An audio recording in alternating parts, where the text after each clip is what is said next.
Yes. So now we can officially start.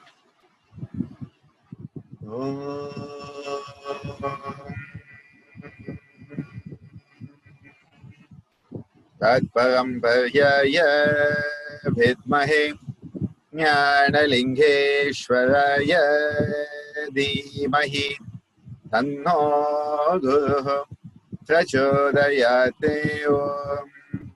Om Yoga Maharshi Dr. Swami Geetananda Giri Guru Maharaj Ki Jai.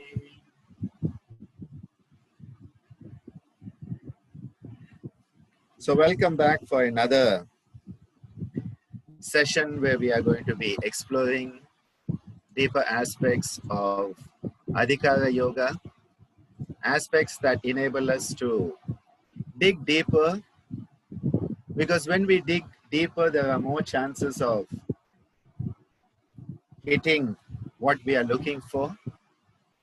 Whether we like what we are finding or not is a different issue, but at least we have more chances of finding it when we go deeper. We have looked at the concept of the place of the Yama Niyama. We have seen that the Yama Niyama are the foundation on which everything else is built. They are the Adhikara. They are the foundation that make us an Adhikarin, someone fit for the higher life. We have seen that the Yama, the 5 Yamas, Ahimsa, Satya, Asteya, Brahmacharya, Aparigraha are the restraints on the subhuman tendencies that are supported by the samskara and the vasana tendencies. We have seen that there are the vitarkas, the deviants that are pulling us or pushing us off the path, and that we need to utilize that tool of Pratipaksha Bhavanam. Pratipaksha Bhavanam is the tool with which we can deal with the deviants, and the earlier we deal with them, the easier it is. It is like when you are de-weeding your garden. Get the weeds when they are small is much easier than when they have become big bushes, and then all you have is weeds and no garden. And that's the story of most people's minds also. There are the weeds of the deviants are so strong that there's nothing but the weeds there. And it becomes a bit difficult to declutter when everything is only clutter. Because then there won't be anything left. That's the state most people are. And then we have the niyamas that enable us to become more human, humane, and go on that journey of manifesting our inherent divinity. We had a look at ahimsa. It is said ahimsa paramo dharma. Ahimsa is the highest dharma. The word dharma is translated in different ways, but for me it means responsibility. And when you are manifesting non-violentness, you are being the best version of yourself. You are taking responsibility to sustain life. Ahimsa is a responsibility to sustain life. And I think this is something that we human beings must realize. Sustenance of life is our responsibility, not somebody else's. And the more we have developed the tools that can do the opposite, take life, the more we need to have the responsibility not to use such tools. It is very easy to be non-violent when you don't have a knife and a bomb and a gun in your hand. But when you have a gun, when you have a knife, when you have a bomb, and when you are being provoked, now at that time to be non-violent, that is where the greatest responsibility comes. And this is why we don't realize that these tendencies are so deeply ingrained in us. The samskara vasana patterns built up by the kleshas are so strong that we think, oh, I'm a non-violent person. And then we are put in a situation where we find that violence comes out. And that is where we need to have the consciousness, the mindfulness, the ability to introspect, because we see that when pushed into that corner, even we became violent.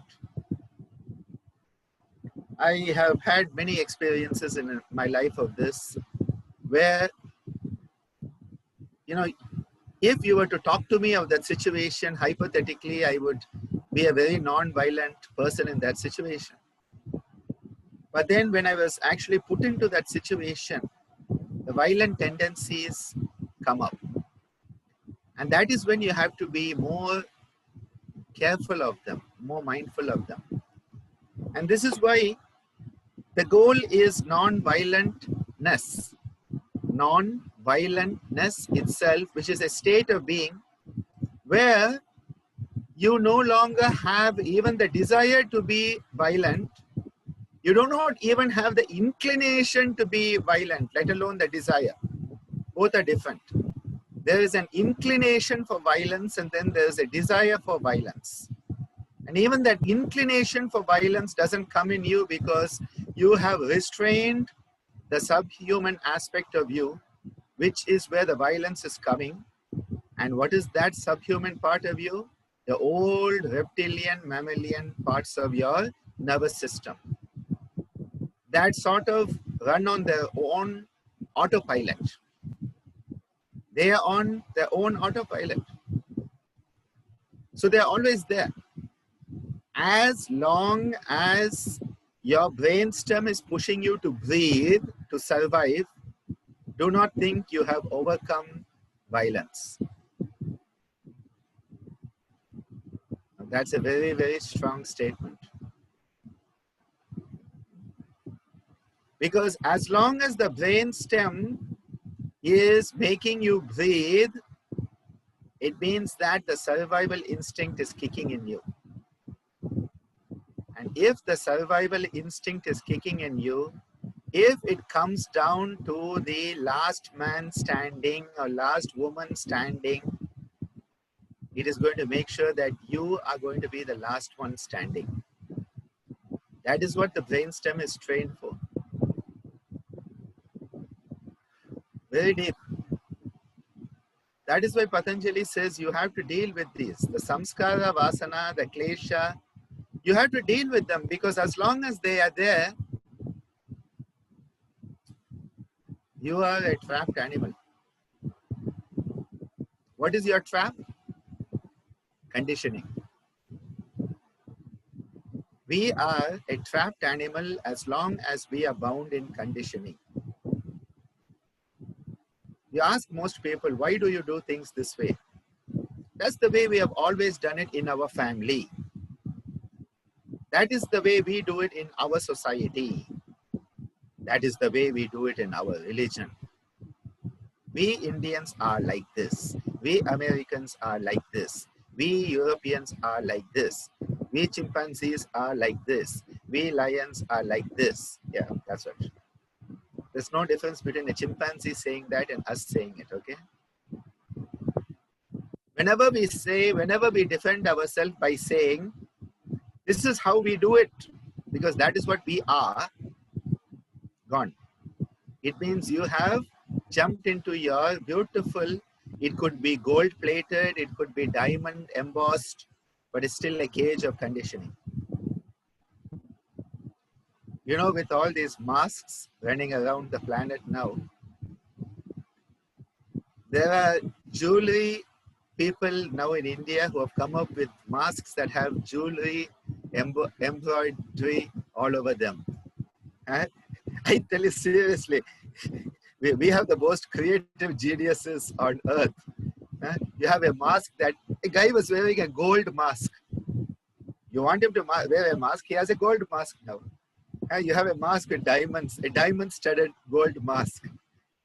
I just love how we come up with responses to crisis. We are amazing. You have a mask dosa.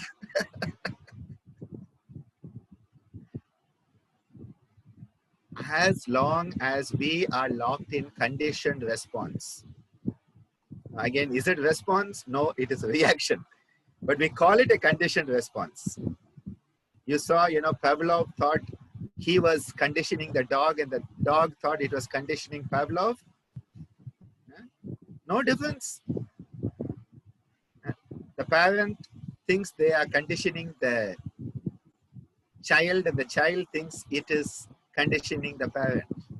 The teacher, student, the same thing. If you are good, you will get a chocolate. Conditioning.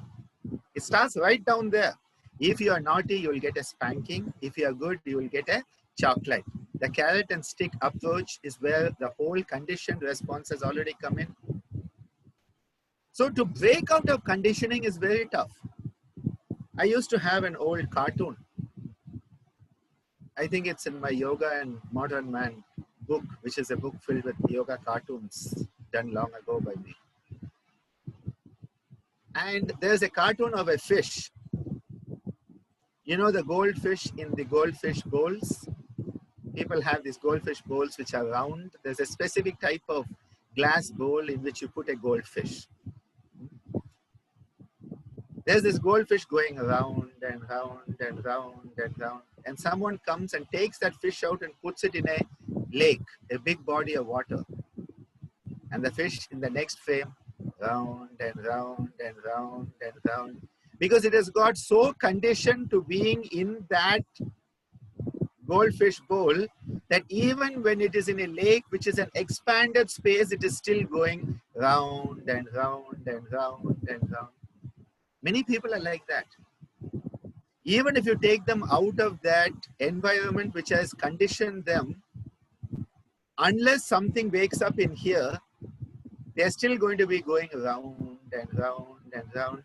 And so now they are a high school graduate who's going round and round. Then they are university graduate who's going round and round. Then they are PhD who goes round and round. Then they are professor who goes round and round. And then they are the head of the university, the vice chancellor who goes round and round. Because this has not awakened. So you have come out of that conditioned environment, but you have not deconditioned yourself. Deconditioning is so important. The conditioning is part of why all the vitarkas are there. And we need to ask ourselves, what is the conditioning that is binding us? What is our cage? What is our cage? It is a very, very vital aspect. Pragya is telling she has a conflict regarding ahimsa in day-to-day life. When cleaning, I have to sometimes destroy cobwebs, and it is conflicting whether to kill the spiders or cockroaches or mosquitoes. Well, if you really want to be very non-himsa, I'm not even going to say ahimsa, non-himsa, okay, new word we'll create. You could take those cockroaches, insects, catch them without being violent to them, take them out into the garden and leave them in the garden. You could choose to do that. If it really bothers you so deeply, please go and do that. But again, my earlier thoughts on this is one has to realize there is a space for different things. A rat in the garden, I am not going to go out and kill that rat. But if that rat comes in and starts eating all the wires on my computer, it has been violent to me, it is in the wrong place, and either I have to protect myself so the rats don't come in, or the rat that comes in has to be helped on its journey. Now, I must tell you a story because in our ashram, this is always a hot topic of discussion. What to do with the rats you catch? It's a very tough one. It's a very tough one. And at times we have had students who are so bothered about the rats being killed, as opposed to, hundreds of thousands of rupees worth of books being eaten up by them and wires of computers worth thousands of rupees being eaten up by them, which people don't see as violence, is a different issue. So we have had students who have actually taken the rat in the trap all the way down to the end of the street and released it. In our ashram, over 52 years, we have all type of stories. So we have had people take the rat all the way down to the end of the street and release it. And before they get back to the ashram, the rat's back in the ashram. It is an issue. Now, sometimes what I say is that it is not about, again, himsa is not about not killing. We have reduced it to not killing. It is the violence which we are talking about. So there are non-violent ways in which you can deal with these issues. One is, as I said, now, don't be the people who take the rat and leave it in the neighbor's house. They are so non-violent, they will not kill it, so they leave it in the neighbor's house. You have a lot of those people around. And that is also an issue, okay? And this is why dealing with rats, dealing with cockroaches, dealing with snakes, these are ethical issues that really challenge us. And where, again, with the mosquito story, we have talked about this, one has to see what is the best way forward for all the parties involved, including the rat. And sometimes that rat has come into the ashram and eaten a couple of the yoga step-by-step correspondence course books so that it wants to, evolve and learn some yoga. So by helping it on the way, you are giving it a chance to be human soon and actually start to study yoga as a human being and not just be a rat eating the books. I had a beautiful cartoon sent to me yesterday by someone where there's a small kid in school who before his exam doesn't know what to do. So, he's looking at the book, he's putting his hands on the book and each page one at a time so that all the knowledge in the book will come into his head. So, you can have the rats that eat the book hoping the knowledge will come alive. Well, I think one has to look at what are the sensibilities and sensitivities involved in many of these situations. And it's like the argument people have, oh, vegetarians kill plants who are also living. And some of the times you sort of have to just stop even trying to talk to people because arguments go down to such ridiculous levels that you then you say, if you want to eat your meat, you can go to hell and do it. I don't care. It's none of my business to try to convince you. I am not going to do it because it doesn't suit my way of life, my consciousness. You do what you want. It's your life. I think at the end of the day, you have to do that because in trying to convince others, you often become like others. I think sometimes in trying to stop people from being violent, we become violent. And then what have we achieved actually in the bigger picture? So these are not easy. There is no one answer, I'll tell you that much. And I never claim to have all the answers for this because there are so many infinite variations in this. And all that the Yama Niyama are teaching us is to be more observant, to be mindful, and to think how you can deal with this. So it is not that there's just one way out of it. Again, one needs to understand that there's something called a natural cycle of life, a biological cycle of life.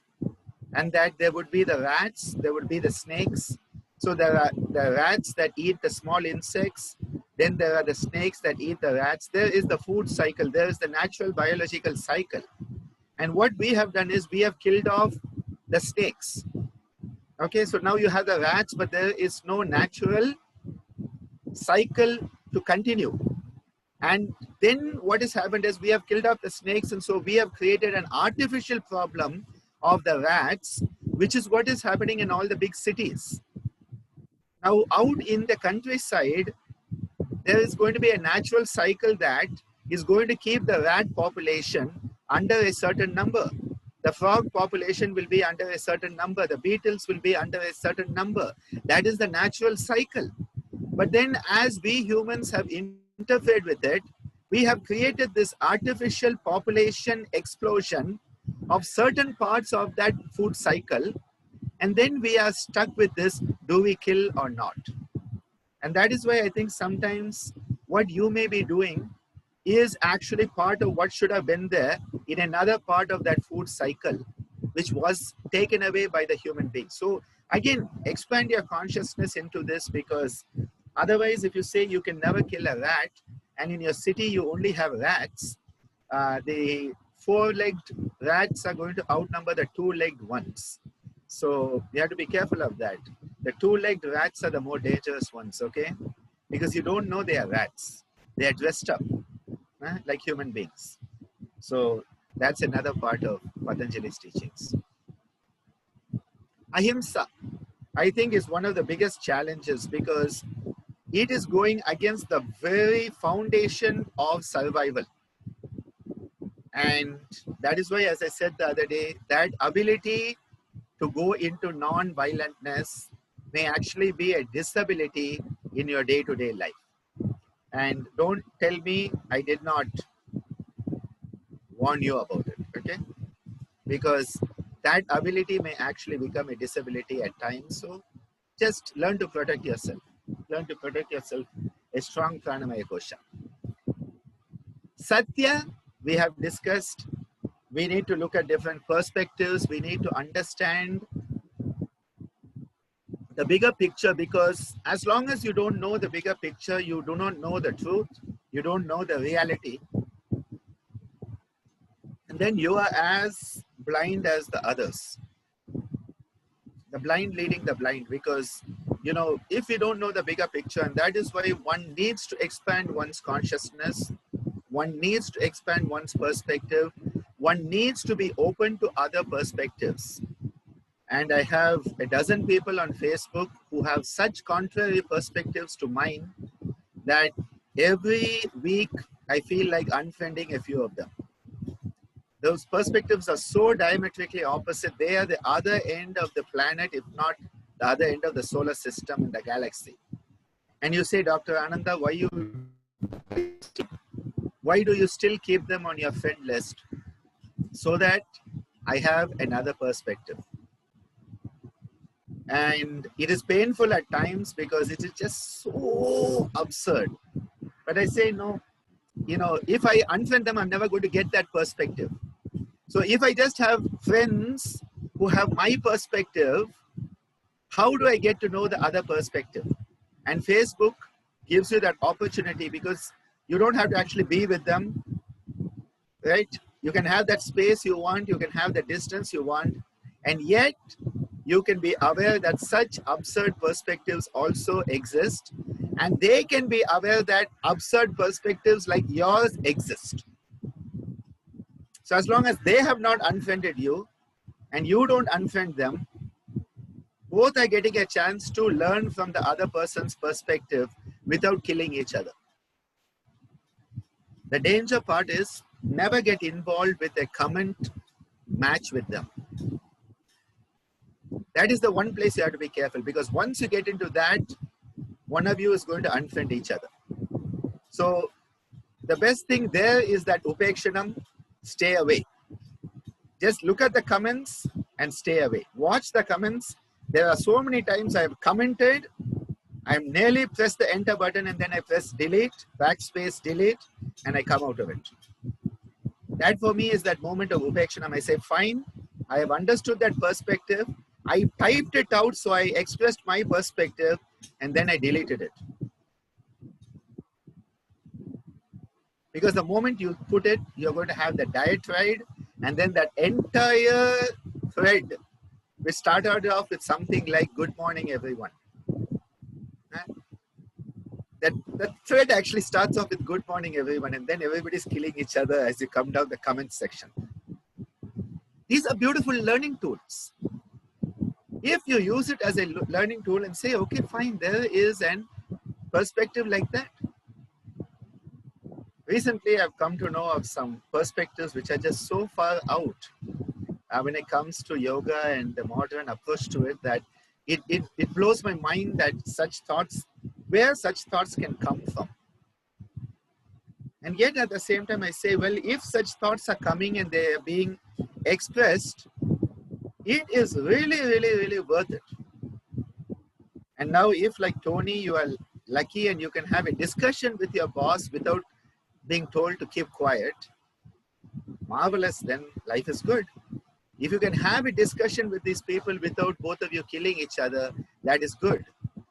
But again, it is very tough because we get so locked in our perspectives. That is why this, the truth. And then, we say the truth backed by facts. And that becomes an even worse one. Because what are facts? It's like, what is science?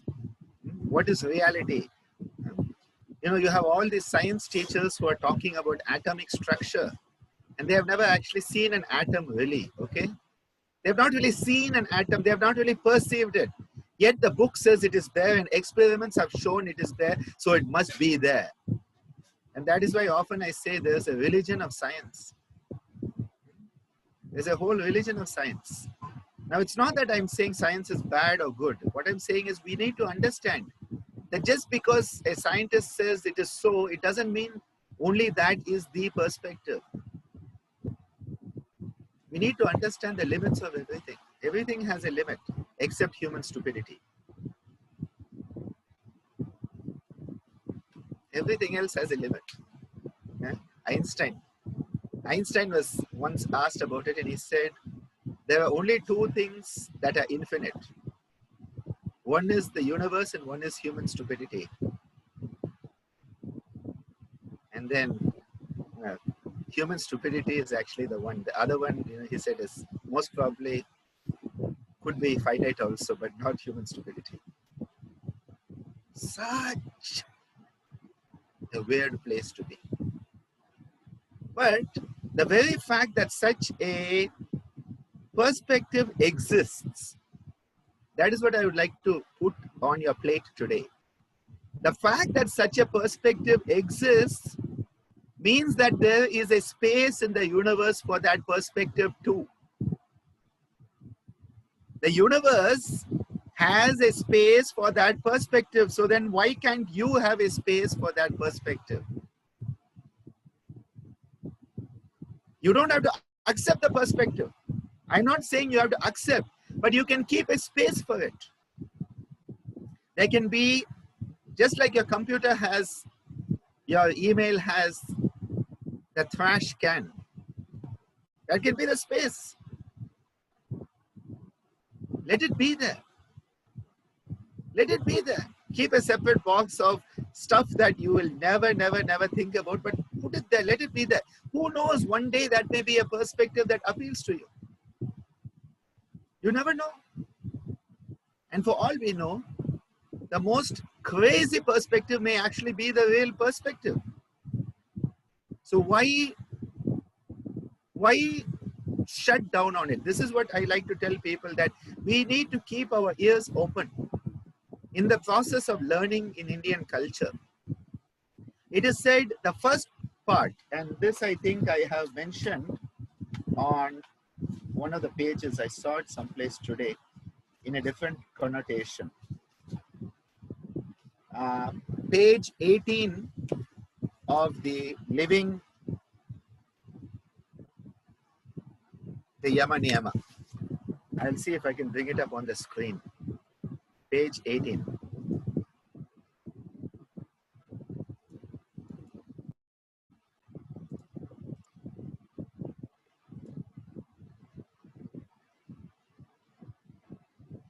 Can you see something on my screen, I hope? Okay. Page 18, lesson 9.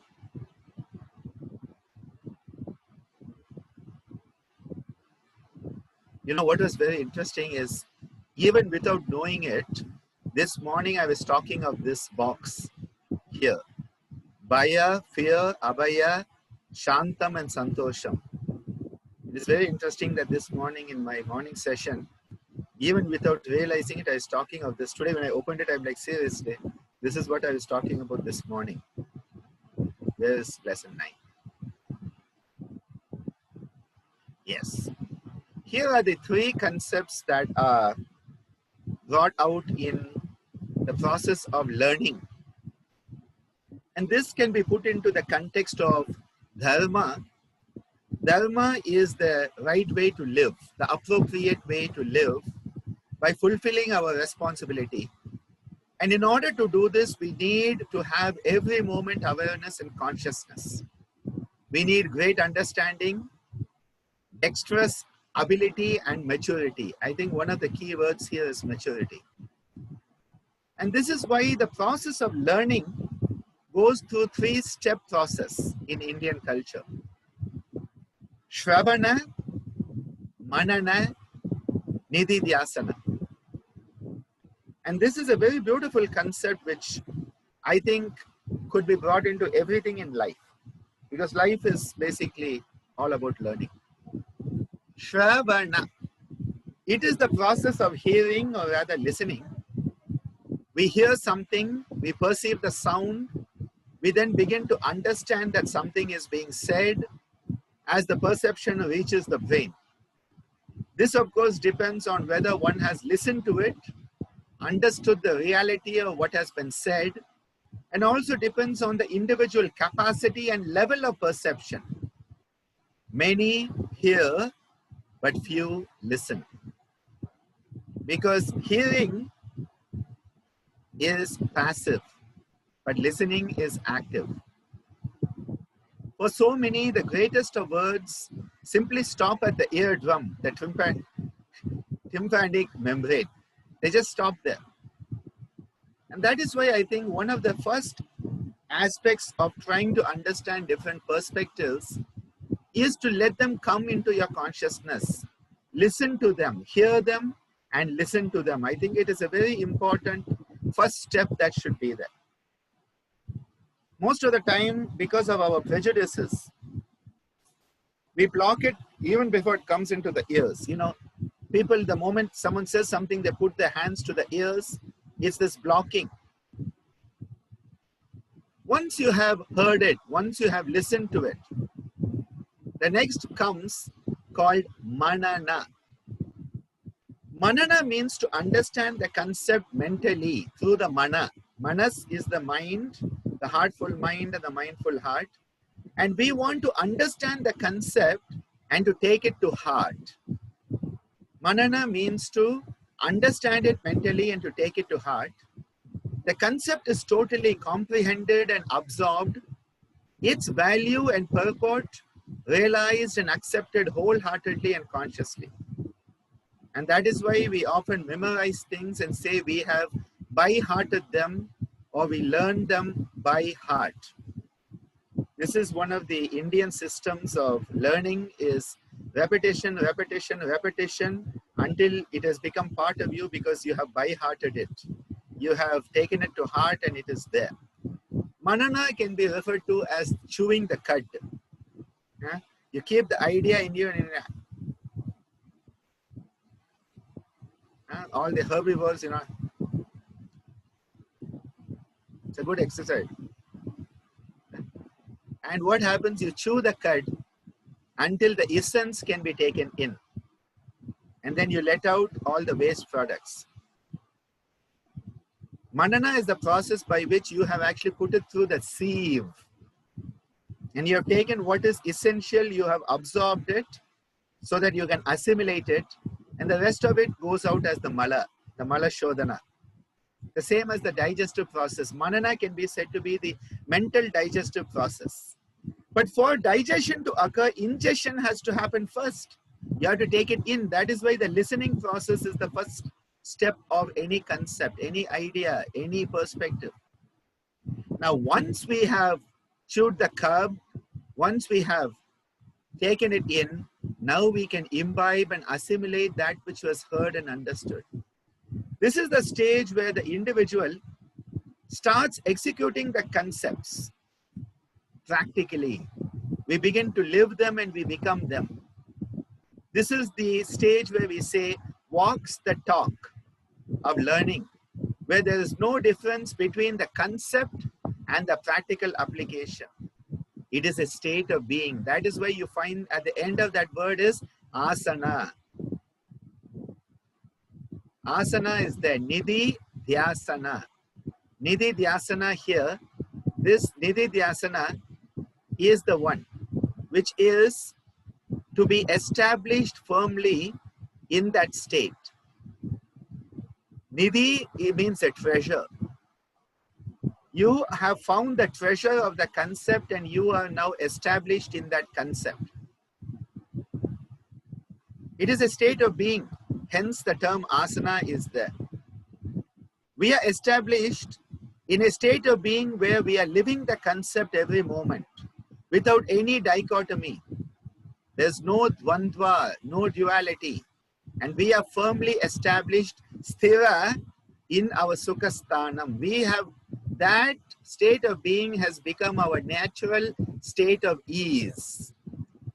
This is why once Bhagavan Ramana Maharishi, one of the great realized saints of the past century, he was asked, Ramana, which is the best asana?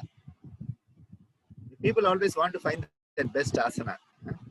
So Ramana was asked by an ignorant disciple, which is the best asana? And without a second thought, he answered, Nididhyasana.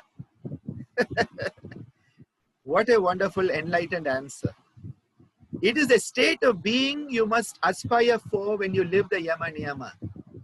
The Yama Niyama are no longer something you do, but something you are. Ahimsa is not something you have to think about. It is what you are. Satya is not something you have to think about anymore. You are.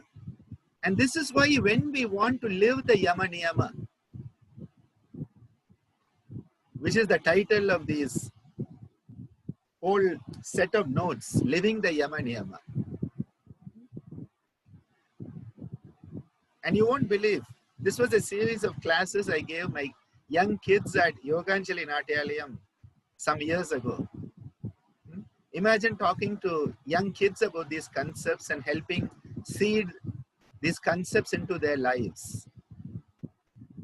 I tell our children, for me, they are all my kids. And I tell them, I don't care whether you are a great yogi. I don't care whether you are the best singer in the world, the best dancer. What matters to me is whether you are a good, noble human being or not. If you are a noble human being, that is the best reward a teacher can have from a student. Along the way, you become, I remember one of my students, a very dear student who at one point was like a younger brother to me. And then we had some issues and he went off on his own path. But I remember him coming to meet me a few years ago after a long gap. He came on my birthday and wanted to say hello, and it was nice to see him. And he said, sir, you will be very happy to know I am now the director of a big business, the managing director of a big business. I said, okay. He said, and you know, we made this huge amount of profit last year in our business. I'm like, okay. He said, I know none of that matters to you. But he said, you know what? Of that profit, I kept 20% for myself and 80% I distributed amongst the workers of my company. I said, that I'm proud of you. That makes me proud of you, that you could give back to the people who had enabled you to make that profit. You had the capacity to share with those who had worked for it. This to me is what we need to have. Not people to say, I have a profit, so you work harder so that next year I can have the latest model car. That is the typical business mentality, is you work harder so that I can have my holiday. I think it is so important that at each aspect of life we realize we may go into business, we may go into science. A couple of them are going into politics. I hope they can retain their nobility, because it's such a cesspool that I don't know how you can retain nobility in such a cesspool. Yes, I did say that word, because that is what politics is. Yet, well, maybe there's hope there. Maybe there's hope there. So coming back to where we were, when we are talking of these concepts, we have here this beautiful concept. The animal is locked in its cage. What is the cage of its conditioning? Its instinctive behavior. And the Shaivite Saint Tirumular, this is the guy who has written 3,000 verses about yoga. And it is paralleling Patanjali's teachings of Ashtanga Yoga.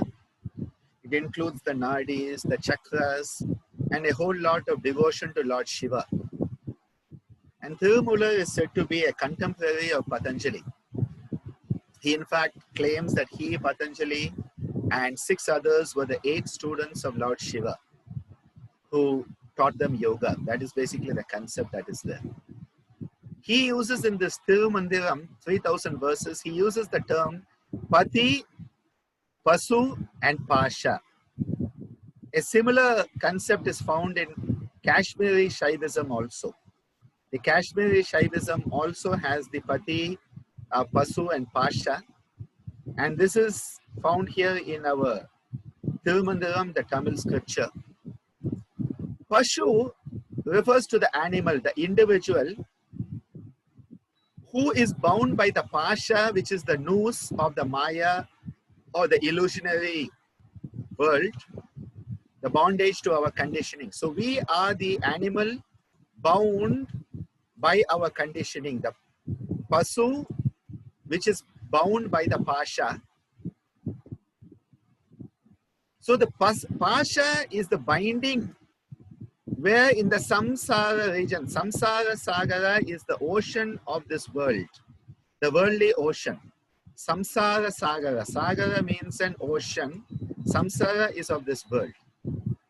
Pati is the Lord, the divine Lord, who cuts the noose of the Pasha and releases the Pashu, the animal, from the tight, throttling bondage of the Pasha. So it is through the grace of the divine, because this is a Shaivite text and filled with Bhakti Yoga, it is Shiva as the Pati, as the Lord, who enables the cutting of the conditioning, that the conditioning needs to be cut for the animal to be free. Otherwise, we are locked in our conditioning. And that is why when we live a life of conditioning, we are mere subhumans, animals that are bound by their tight hold of conditioning. We human beings and animals have 4 things in common. These are the 4 things in common: the hunger, thirst, sleep, and the procreative instinct. It is said that there are 4 things in common between animals and human beings: hunger, thirst, sleep, and the procreative instinct. Sometimes hunger and thirst are put together, and then they also give fear. Fear as one more thing that is common between animals and us. Bhaya, Nidra, Ahara, Maituna. So they use the word Bhaya as fear, Nidra, which is sleep, Ahara, which is food that then encompasses thirst, and Maituna, which is the procreative instinct.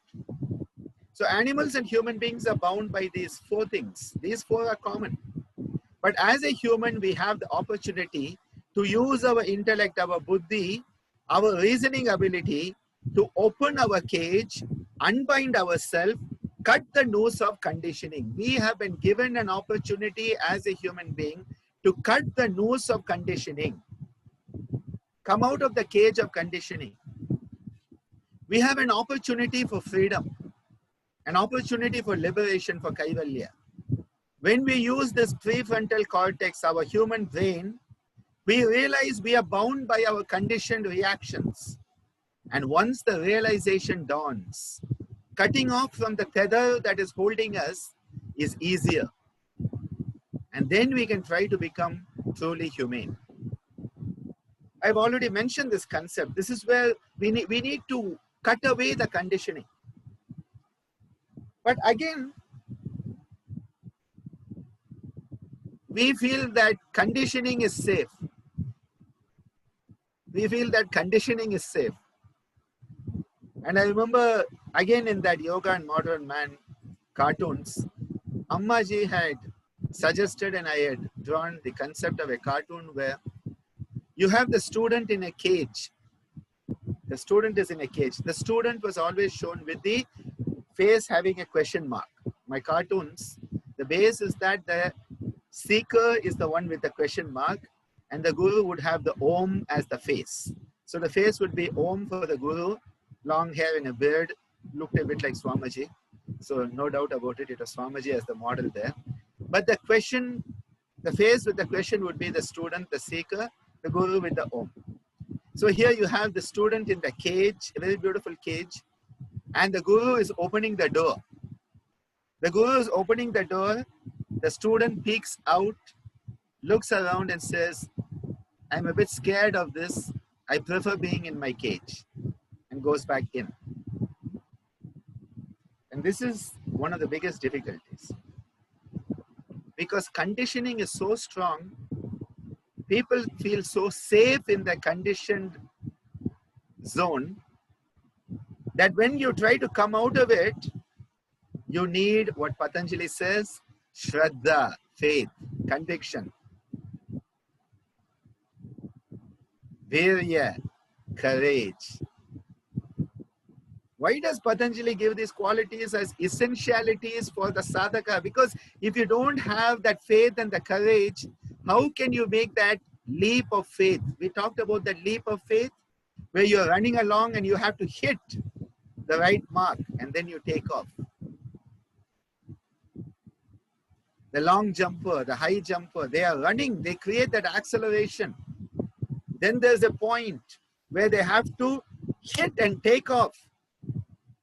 You have to know which point to take off, not earlier, not later.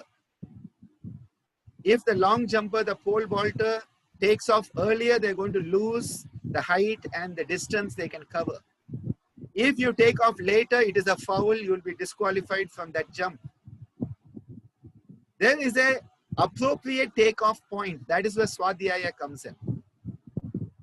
The tapa is the force with which you can accelerate. It's the abhyasa. That's why abhyasa has tapa and swadhyaya. Those two make up the abhyasa component. Because what is happening? You are accelerating, you are running, and there's a point where you have to take off and start on that leap. You have to know when to take off. Swadhyaya, internal GPS.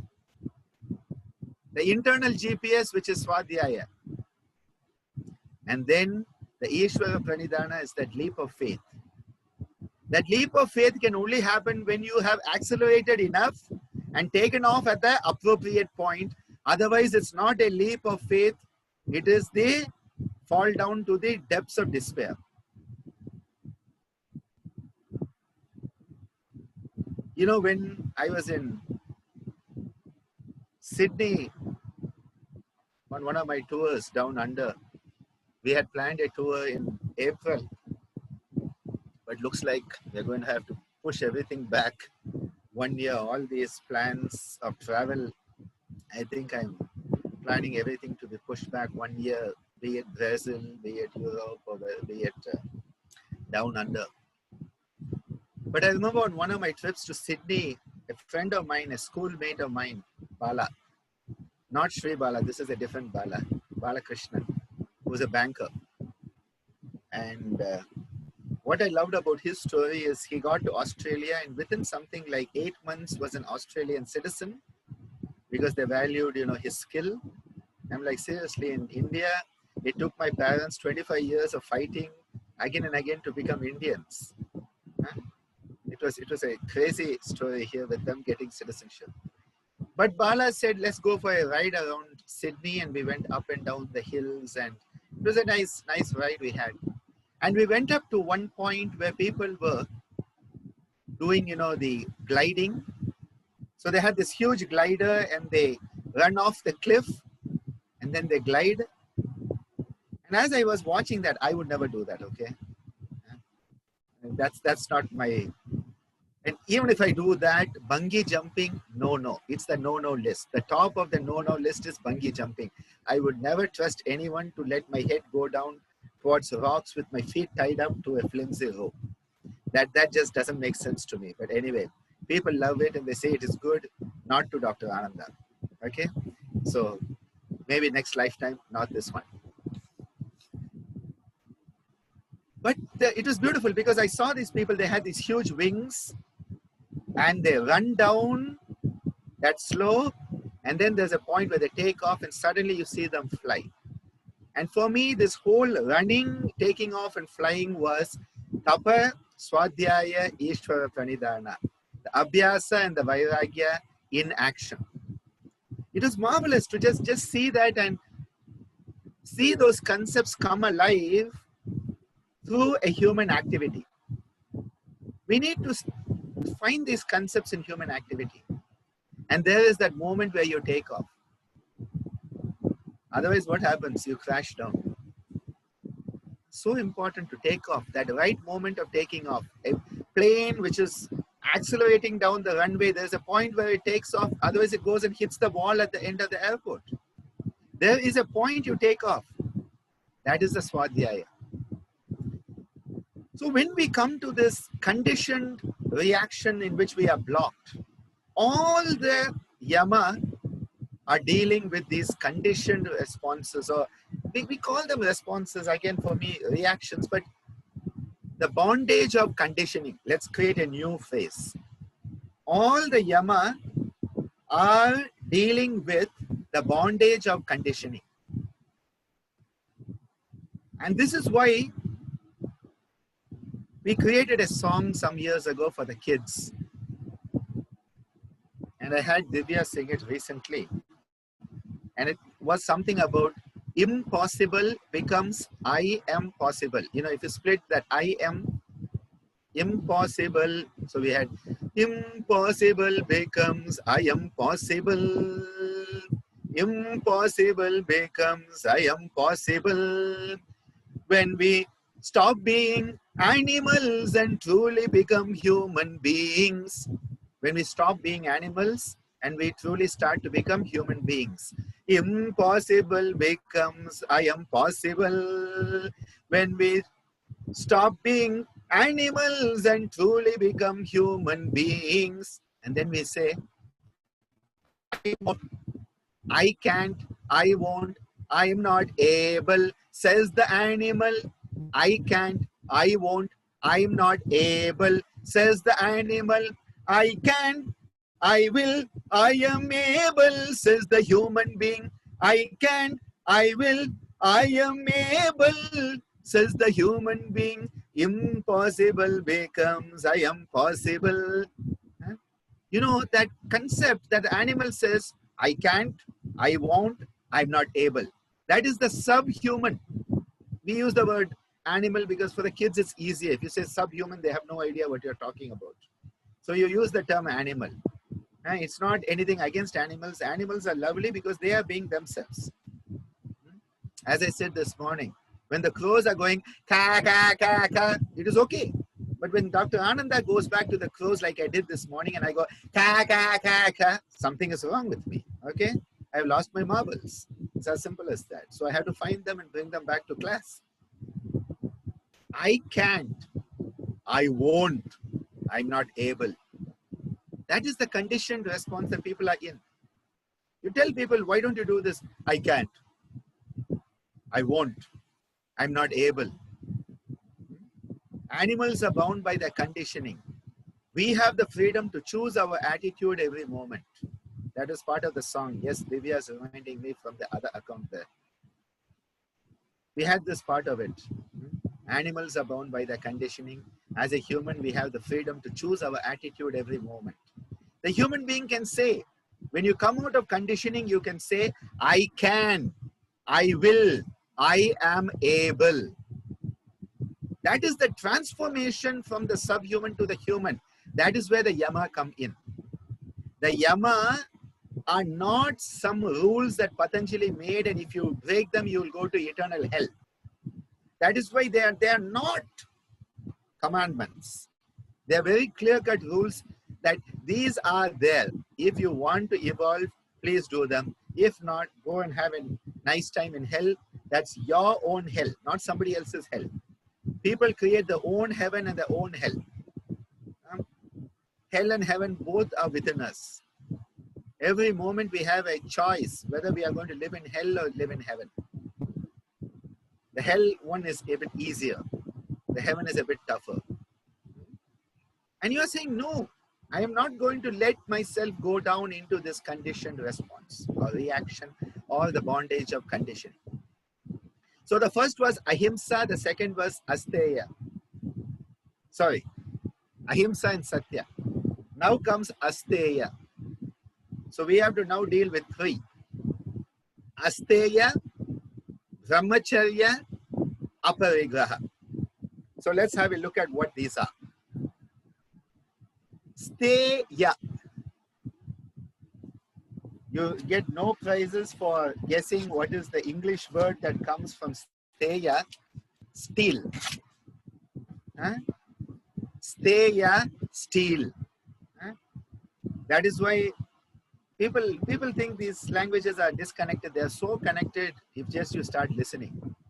There's a lot of Sanskrit roots that have come into the English language that we are not aware of. Steya is to steal. Asteya is non-stealing. So what do we mean by this? Let's have a look at a few concepts here. This is page 8. We need to go back to page 8.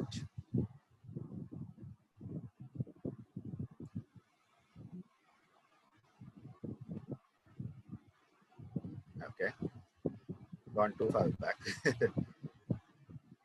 Yeah, all this we have had a look at. I'm not going to go through every word in this handout. This is for you to read and imbibe, but just to use it as a template. Asteya, page 8. To take things that don't belong to us is indeed a bad habit, but people seem to hardly ever notice it consciously. They take someone's pen, pencil, eraser, glue, and don't return it. They ask a friend for change during shopping, but conveniently forget to return it. They think it is fun, they think it is normal, and hence they don't consider it steya or stealing at all. But isn't it actually stealing? Because if we borrow something and don't return it, it is stealing. It is so common for us to use other people's ideas and pass them off as our own. Using someone else's ideas or concepts is steya and is called plagiarism or intellectual theft in modern times. Universities the world over have had to install anti-plagiarism software, as the students were just lifting ideas from any and every place they could find instead of doing the assignments themselves. I think this is one of the places that I really struggled, and I've had some amazing stories where once I read an amazing article and I was like, this is just sounds just like me. It is so wonderful. Huh? And then I realized it was the whole article was mine, word for word. And I was like, this is just amazing. And then I looked at it, and in that article, under somebody else's name, and it says, my father, Swami Geetananda. And I'm like, these guys, they didn't even change that. I said, you know, I don't mind you stealing my article, but now you have put my father in trouble by saying that, you know, he has also had you as a kid, and that is a problem for me, okay? I actually wrote to the person, this was a chapter in a book. And I wrote to the person, the corresponding author, and he was the head of the department. And I said, you know, what's happened? He said, this was such a beautiful article by my student that we thought this is just so good, we sent it for publishing.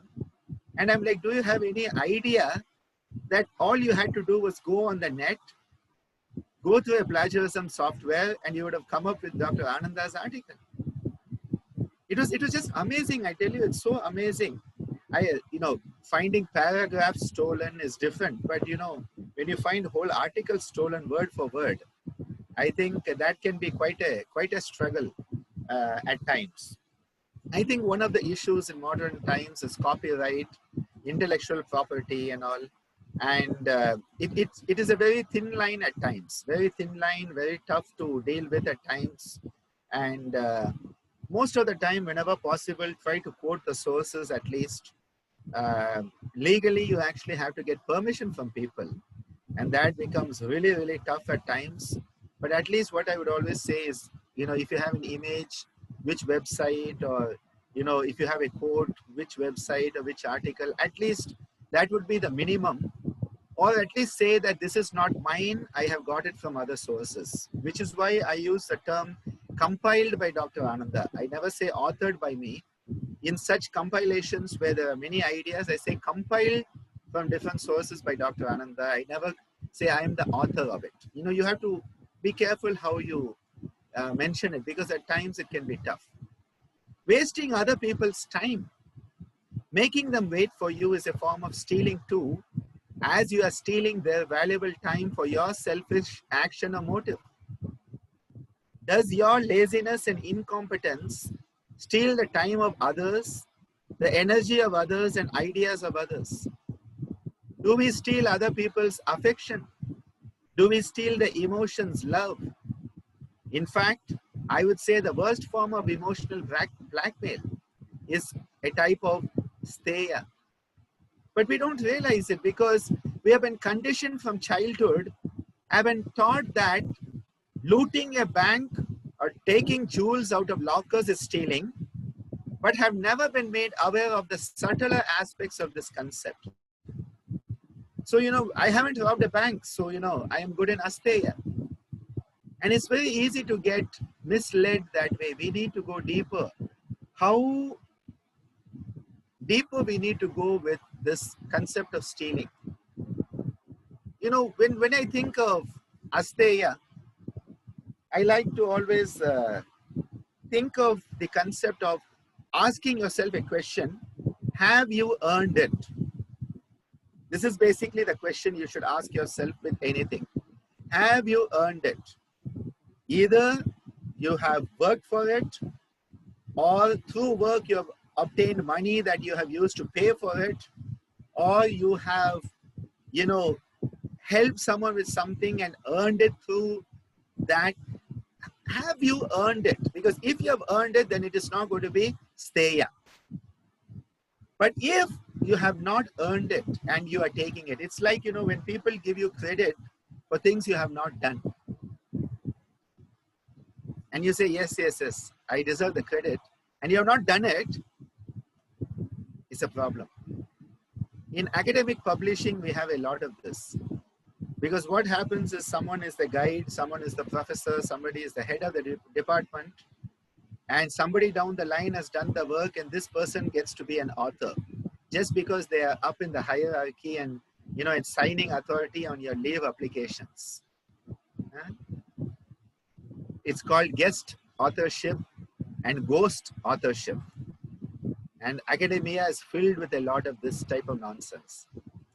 See, you should have contributed to that process. You should have been part of that process. You should have gone through that process. Recently, I had a very embarrassing situation where one of my students had written an article and misquoted one of the references. So one of the references was misquoted. The author's name was not as the author would like it to be. And the name is complicated with many of these. See, for an Indian, understanding some of the Western names is very complicated, just as for Westerners, understanding Indian names is complicated. And you have all these components of the name with a hyphen in between, and you have no idea how to actually quote this person. So my student had ended up quoting this person in such a way that the attribution would go to somebody else having a similar name. Okay, there are two scientists, yoga researchers, having a same surname, and if you're not careful, one gets the credit, not the other.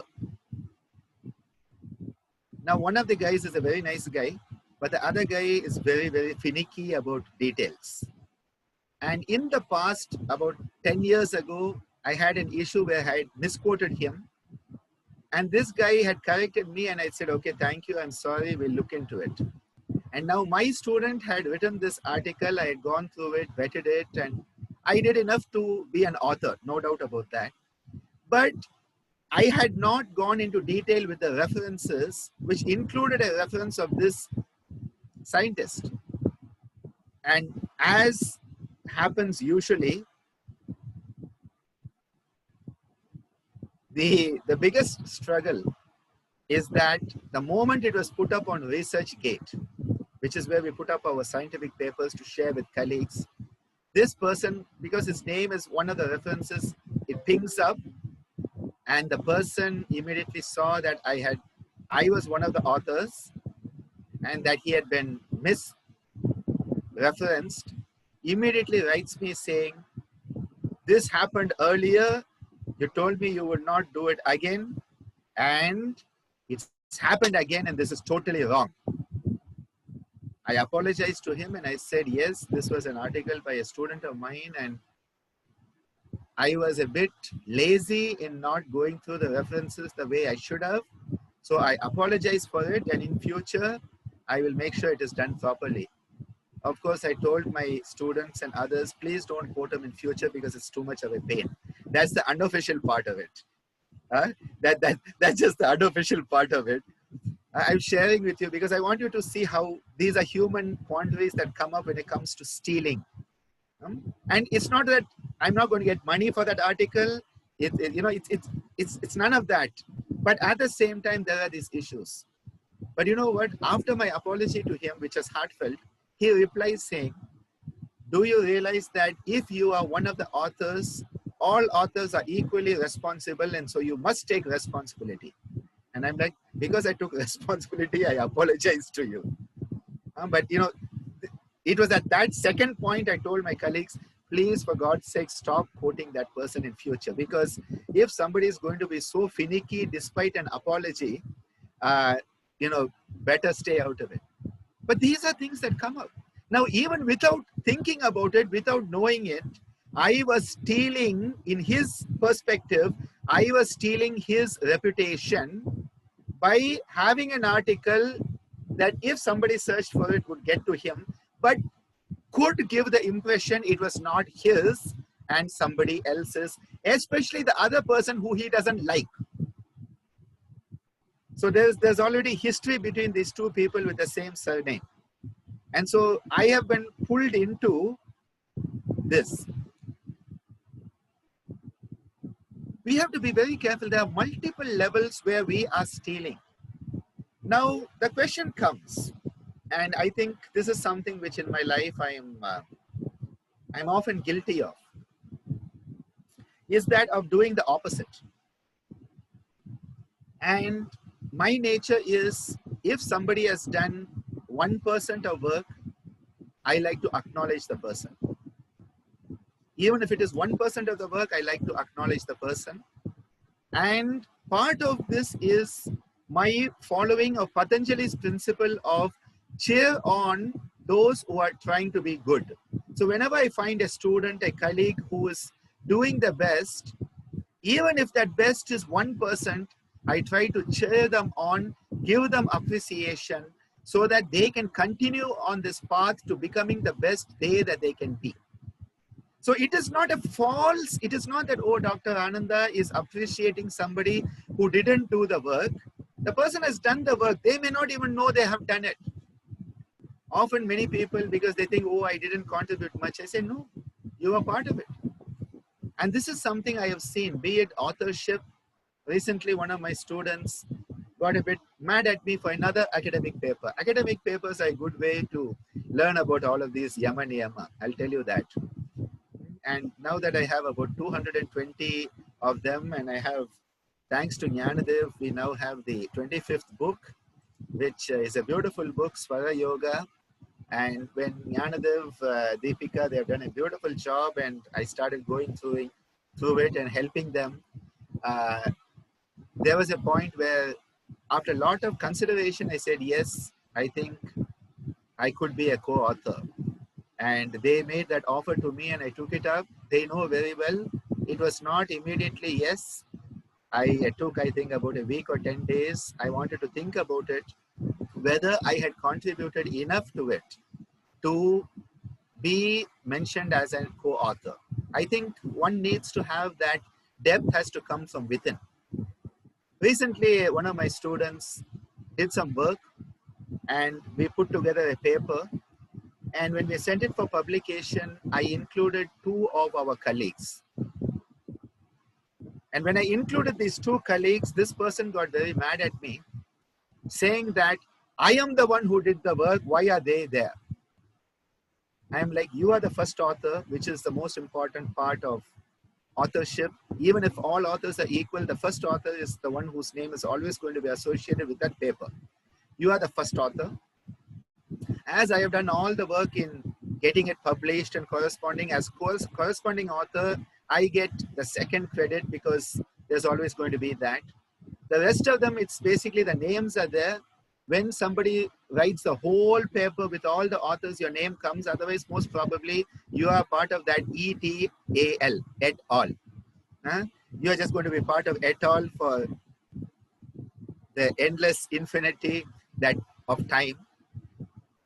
But this person was, those people didn't do anything. And I'm like, do you realize that when you wrote that paper, it was in such bad shape that these two people had to sit on it, work through it word for word, line for line to bring it into a state it could be sent for publication, go through the referencing that you had not done properly and make sure the referencing was in the style that that journal wants. Each journal has its own publication style. And because these people had done it background, this person thought, I am the one who did it. It was my project. And so why are they there? And you are being unfair by adding their names. It is very tough, very tough. All I can say is my heart is clear on that because I know who has done the work. And I would never sign for a paper if I haven't felt I have done enough to be part of it. And I would not allow others to do it. There was actually one paper published last year where I think I'm 38th of 40 authors.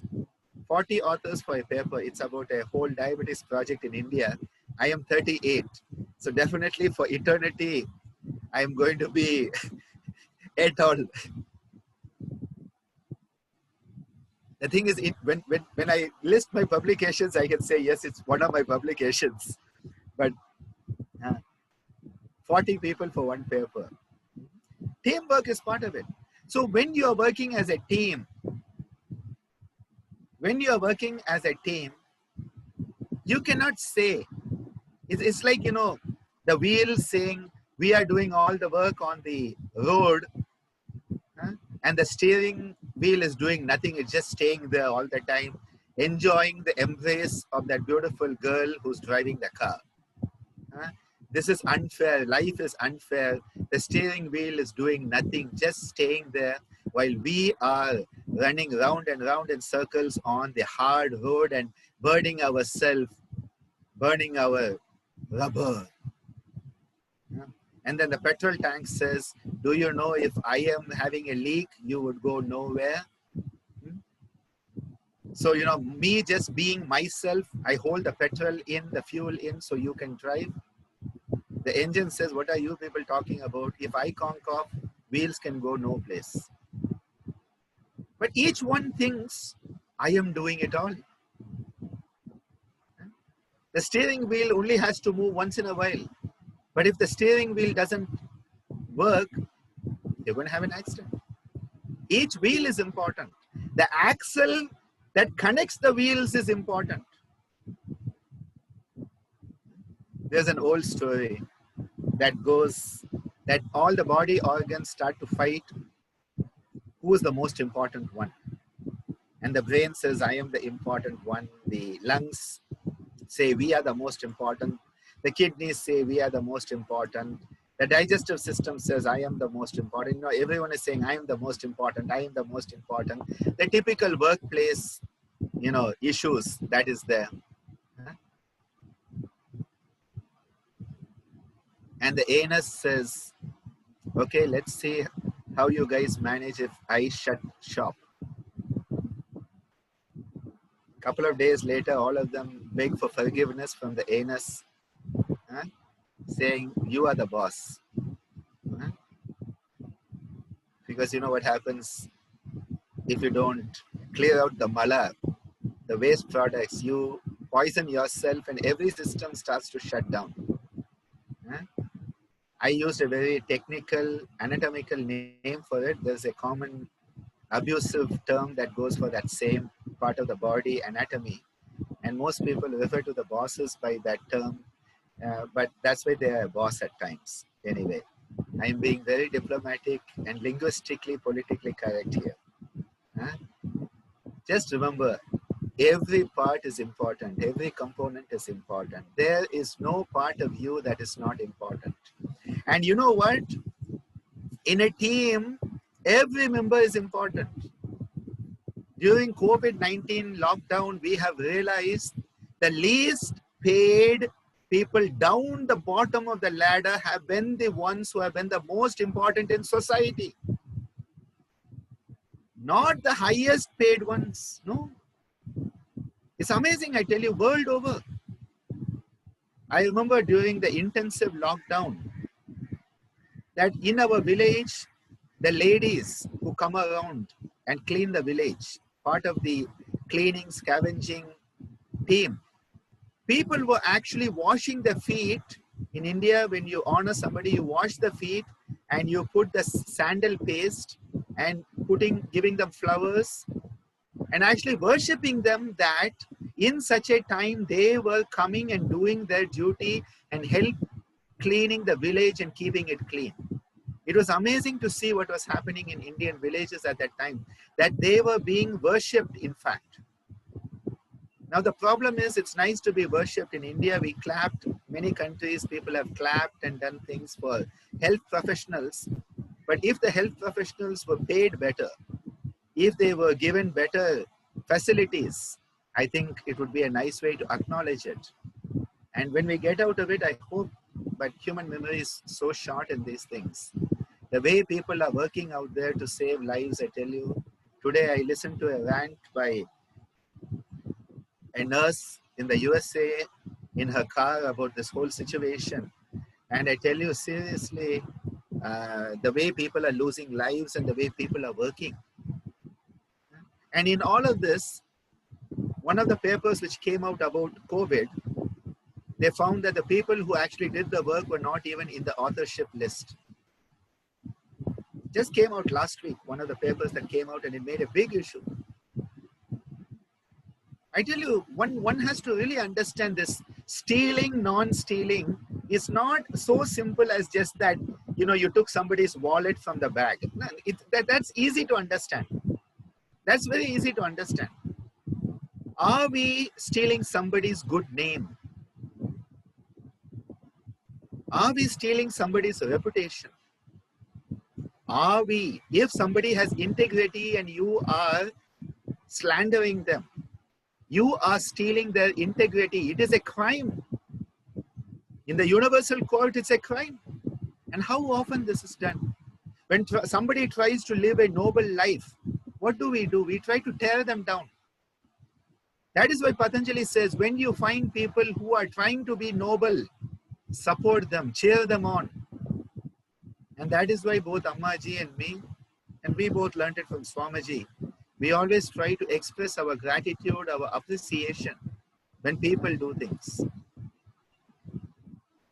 The other day, Jnana Sundari and I had an email exchange about this.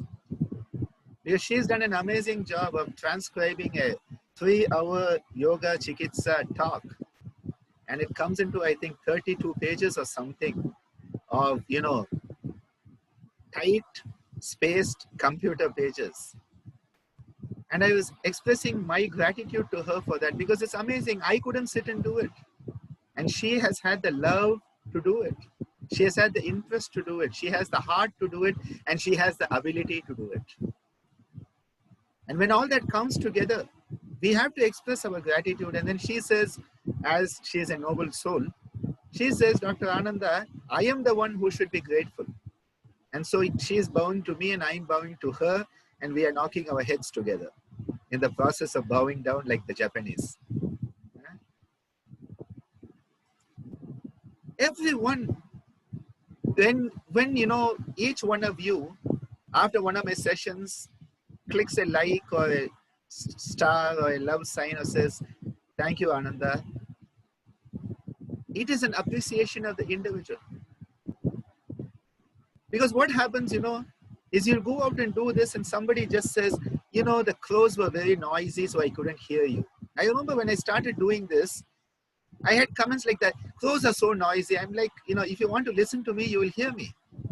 If you don't want to listen to me, you will hear the clothes.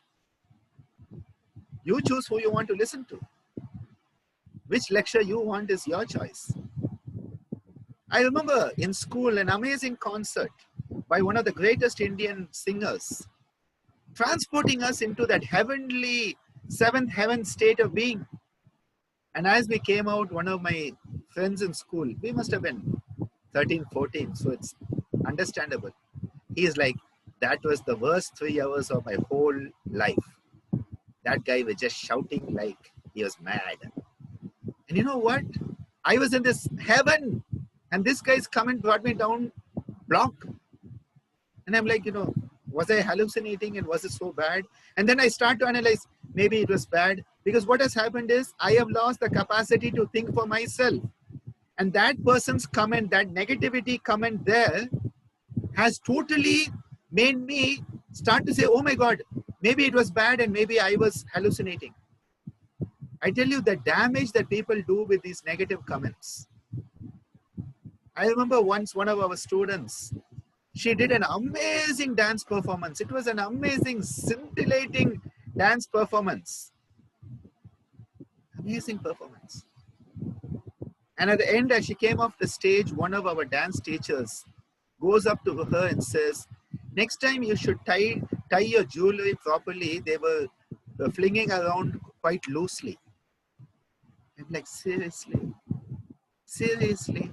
That is the highest level of stealing. That is the highest level of steya, where you have stolen the whole sense of fulfillment from that young kid. That young kid had done the best, had manifested the best, and instead of saying you did well, to say your jewelry was moving around the place, you need to tie it on properly next time. That's all that person said. Now you know why some people like that, I lose all respect for them. I say, if you cannot see the good that that young child has done, if you cannot see the noble effort somebody has been putting in, how are you even considered a teacher in the first place? You're not even a good human being, let alone being a teacher. To be a teacher, you need to be a good human being. You have to wish to see the best in your students. I'm not saying cover up the flaws. There's a way to point out the flaws. And the way, the time, there is a methodology, there is a time for it. Not when they are in that peak of exuberance that they have done this amazing performance. That is the time you say, well done, good. And you know, tomorrow we'll sit and have a review meeting about the performance. And in the next day, you start to say, okay, you know, this was great. Always what they have done well, give them the recognition, give them the support, and then say, these are the places where you could have worked out. Even in SWOT analysis, you first talk about strength. Even in SWOT analysis, you first talk about strength. Then you talk about weaknesses, opportunities, and challenges or threats. But people, they just love this. I'm sure, you know, Kim and Gary, our Sarvesh Nagari, have put out this beautiful online teaching tool. And they asked people for reviews. I don't know whether you should ever really do that. But you ask people for feedback and reviews. And I tell you seriously, at times you wonder why you even ask people. In the ashram, Amma used to ask the students, what do you think about the food and what did you think about last night's dinner and all.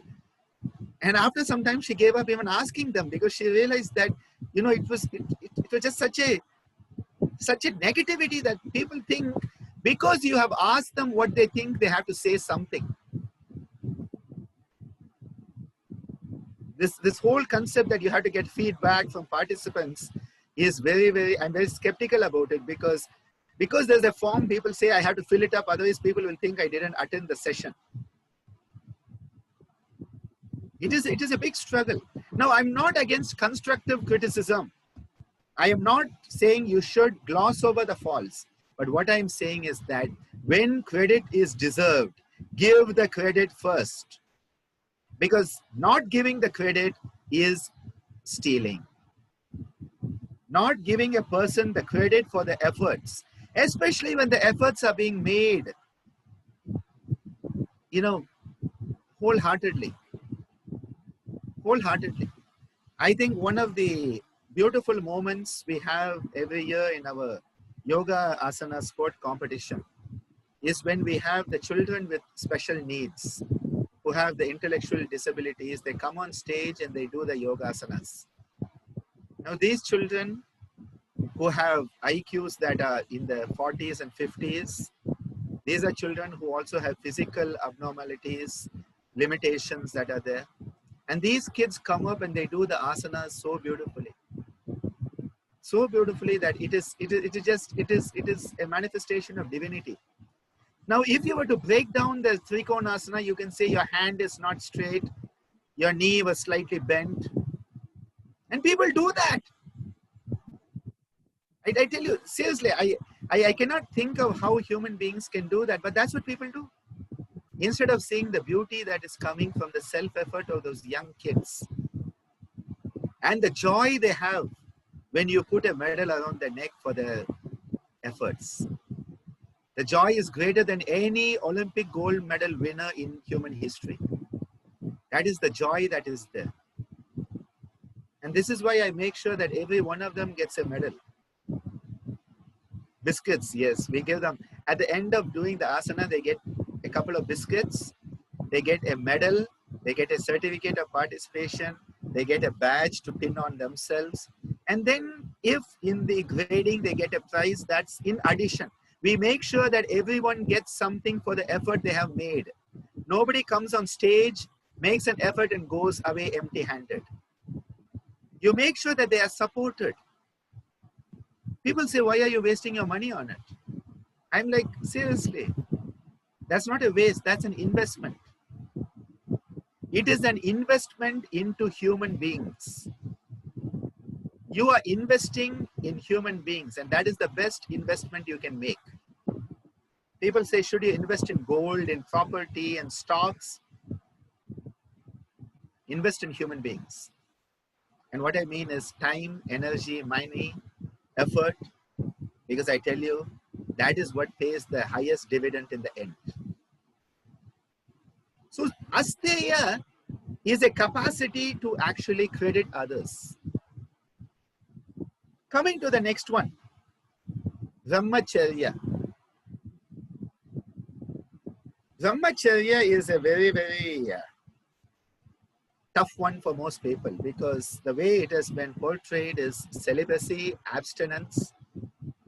And whenever I think of abstinence, I remember my professor in medical school who was talking about family planning, birth spacing. And they said, which is the method of family planning that is 100% effective? And people were talking about the pills and IUCDs and condoms and, you know, every sort of thing that they could think about. And finally, the professor says abstinence, which is the 100% successful family planning method, abstinence. It was quite a moment actually to hear a professor of gynecology and obstetrics take that perspective. Whenever we say brahmacharya, people immediately celibacy and abstinence. And immediately people say, I cannot do it, so throw the yama niyama out the window. That's where the struggle comes. Now let's look at this term a bit.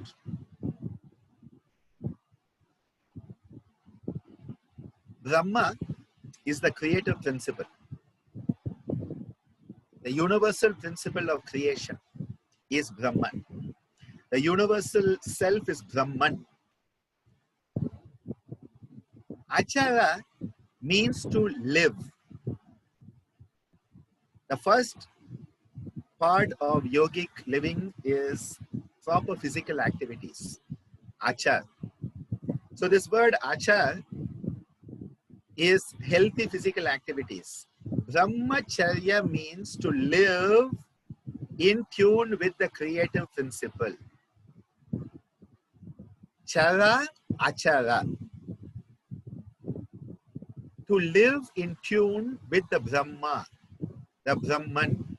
When you live in tune with the creative principle of the universe, it is brahmacharya, which means living in tune with the energy of the universe,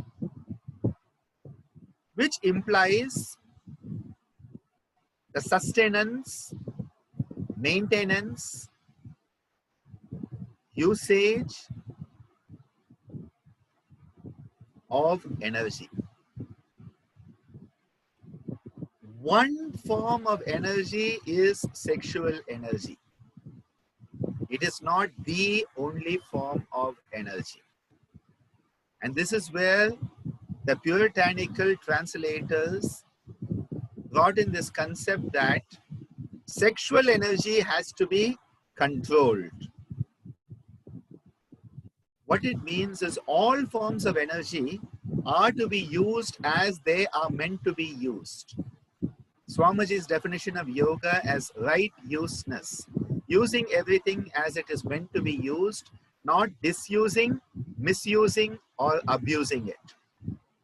When you disuse, misuse, or abuse any form of energy, it is the opposite of brahmacharya. Someone asked me the other day, what is the opposite term? Like we have steya, asteya. For brahmacharya, is it abrahmacharya? And it's actually a good question. I think the closest I would come is prefix it with nir, nir, which means the negation. Nir brahmacharya. Nir brahmacharya, I think, would be technically a term possible. You don't really have abrahmacharya. It doesn't really exist. Though Swamiji had a theory that Abraham was a Brahmin who wasn't a good Brahmin and got kicked out and become a Brahmin. And his wife had a sari, was called Sarah. Swamiji had an interesting story about that, which is also worth, any story is worth it, okay? But Swamiji's was an interesting story because if you look at a lot of the Jewish customs, they are very similar to the Brahmin customs in South India. So there's a lot of similarities. So Swamiji may have been tapping into a story that we haven't been told. An interesting story. Kadalur is a town just next to Pondicherry, a town on the sea front, Kadalur. Anyway, that's a different story for another day. So it's not abrahmacharya, but maybe nirbrahmacharya is a possible, like guna, nirguna. That is a possibility. Now what happened is brahmacharya is also the first of the cycles we have in our life, the first 27 years of our life, which is a period where all our energy should be focused on learning to live in tune with the cosmos. That is what education should be doing. Education has become indoctrination. It should be enabling us to live in tune with the universe, that our energy is totally focused on learning about life. That is what brahmacharya in the first 27 years is. And it was expected the person's energy was totally focused on the principle of learning, studentship, where the energy would be focused on learning what is life, how to live, and how to be what you are to be in this lifetime. That was the brahmacharya period. How to live in tune with the principle of the Brahma is the brahmacharya, which is the first 27 years. But it doesn't mean you stop learning when you are 28. And that is why the brahmacharya as a yama continues throughout our life, where we are constantly learning how to work with our energy and not misuse it, disuse it, or abuse it. Energy could be thought, energy could be emotions, energy could be body, and energy could be the sexual activity. It is multiple energies. Now what happened is that where is the notes here? we'll come to that because I may have said something decent there. Brahmacharya is often translated. Can you see the screen? Yeah. It is not just that. Brahma refers to the principle of creativity. Acharya is to live, the cardinal principle, live in tune with universal creative principles. So physical, mental, emotional creativity is all put together. We become a fit vehicle for the universal creative impulses, the natural inherent capacity to flow through us. We have talked about this. Now, what we need to understand is the Brahmacharya period, which is the first 27, is the time for concentrating and streamlining all the bubbling, youthful, vibrant energy into learning and understanding the creative principles. All the Sapta Rishi, the 7 great rishis of Indian culture, they were married and had families. So this concept of Brahmacharya as celibacy is not, and I repeat, is not a Vedic concept at all. If it were a Vedic concept, the rishis would not have got married. These lineages continue to this day in modern India and are identified by what we call Gotra. So the Gotra is the family lineage that is identified with one of the rishis. And that is why if we are to understand where this celibacy concept came in, we would say it is the Buddhist and Jaina traditions, and that Adi Shankara in around the 8th century, he was trying to counter the Buddhist and Jain monopoly over India at that time in trying to revitalize. I repeat, in trying to revitalize Hinduism, he took many of the Jaina and Buddhist concepts and put them back in a different way. Now, I want to take a few moments here because I am not saying the Buddhist and Jain philosophy is wrong. I'm saying their attitude is different, that's all. And Adi Shankara, in order to fight fire with fire, what was the predominant thought of his time was the Buddhist and Jain thought. And he said, well, I am going to have to join them in order to beat them. And so he created a pattern where people for the first time, please understand, it is only after Adi Shankara that people could directly jump to sannyasa. The Indian Vedic concept was sannyasa was the 4th of the stages of human life. Brahmacharya, Grahastha, Vanaprastha, then came sannyasa. It was very, very stabilized system. Adi Shankara, in order to deal with what was predominant at that time, I'm not blaming Adi Shankara. What I'm saying is we have to understand the historical context in which suddenly he had to find a way that a young person could suddenly become a sannyasin. And then what would distinguish the sannyasin?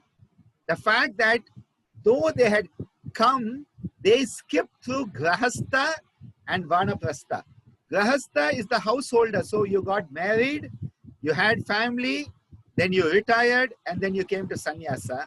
People were skipping from Brahmacharya straight to sannyasa. So he said, I am going to have to shortcut what lies in between. And so Brahmacharya becomes celibacy, abstinence, so that you have that continuity of Brahmacharya straight into sannyasa.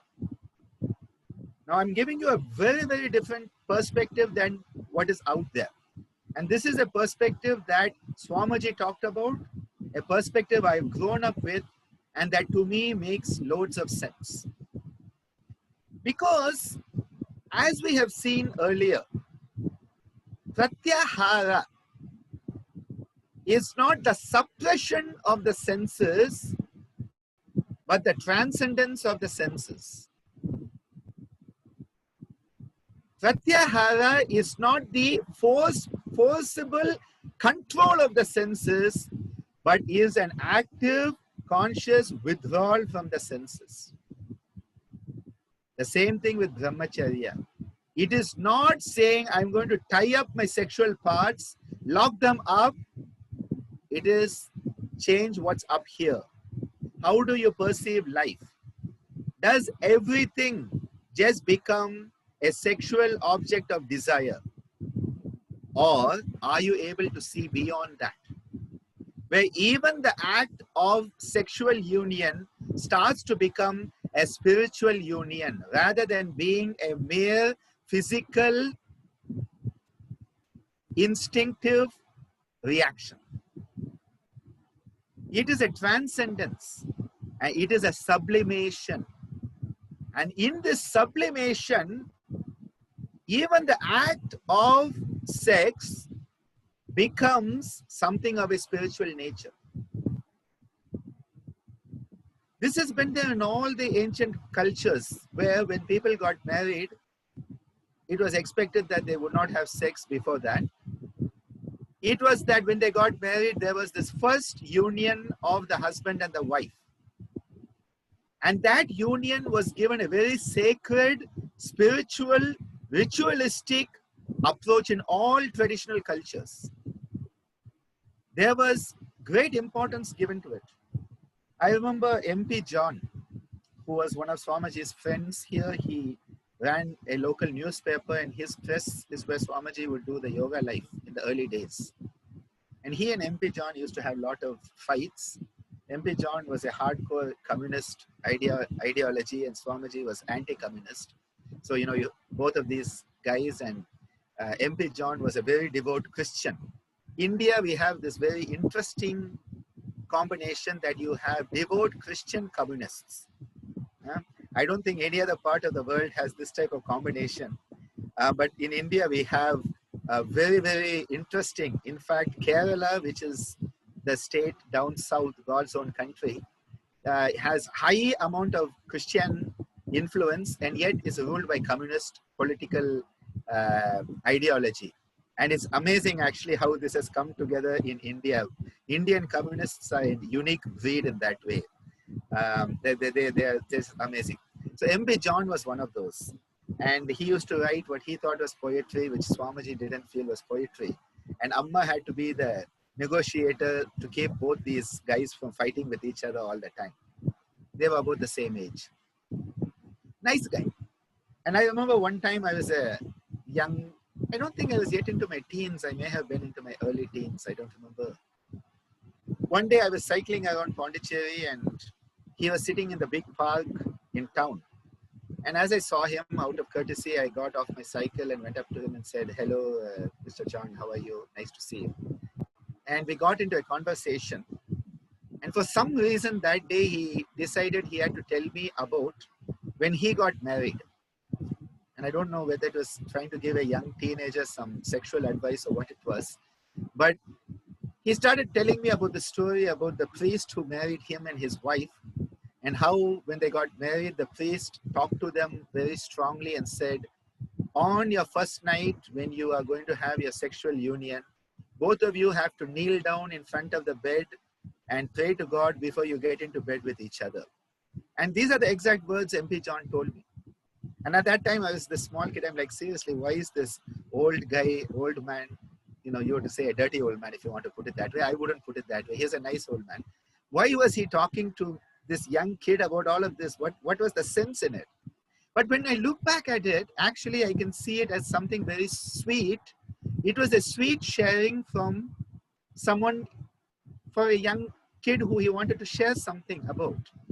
And when I look back at it, I say, yes, that was a type of brahmacharya that the priest was actually trying to give them, that in that act, let it transcend a physical act and become something which is metaphysical, something which becomes spiritual.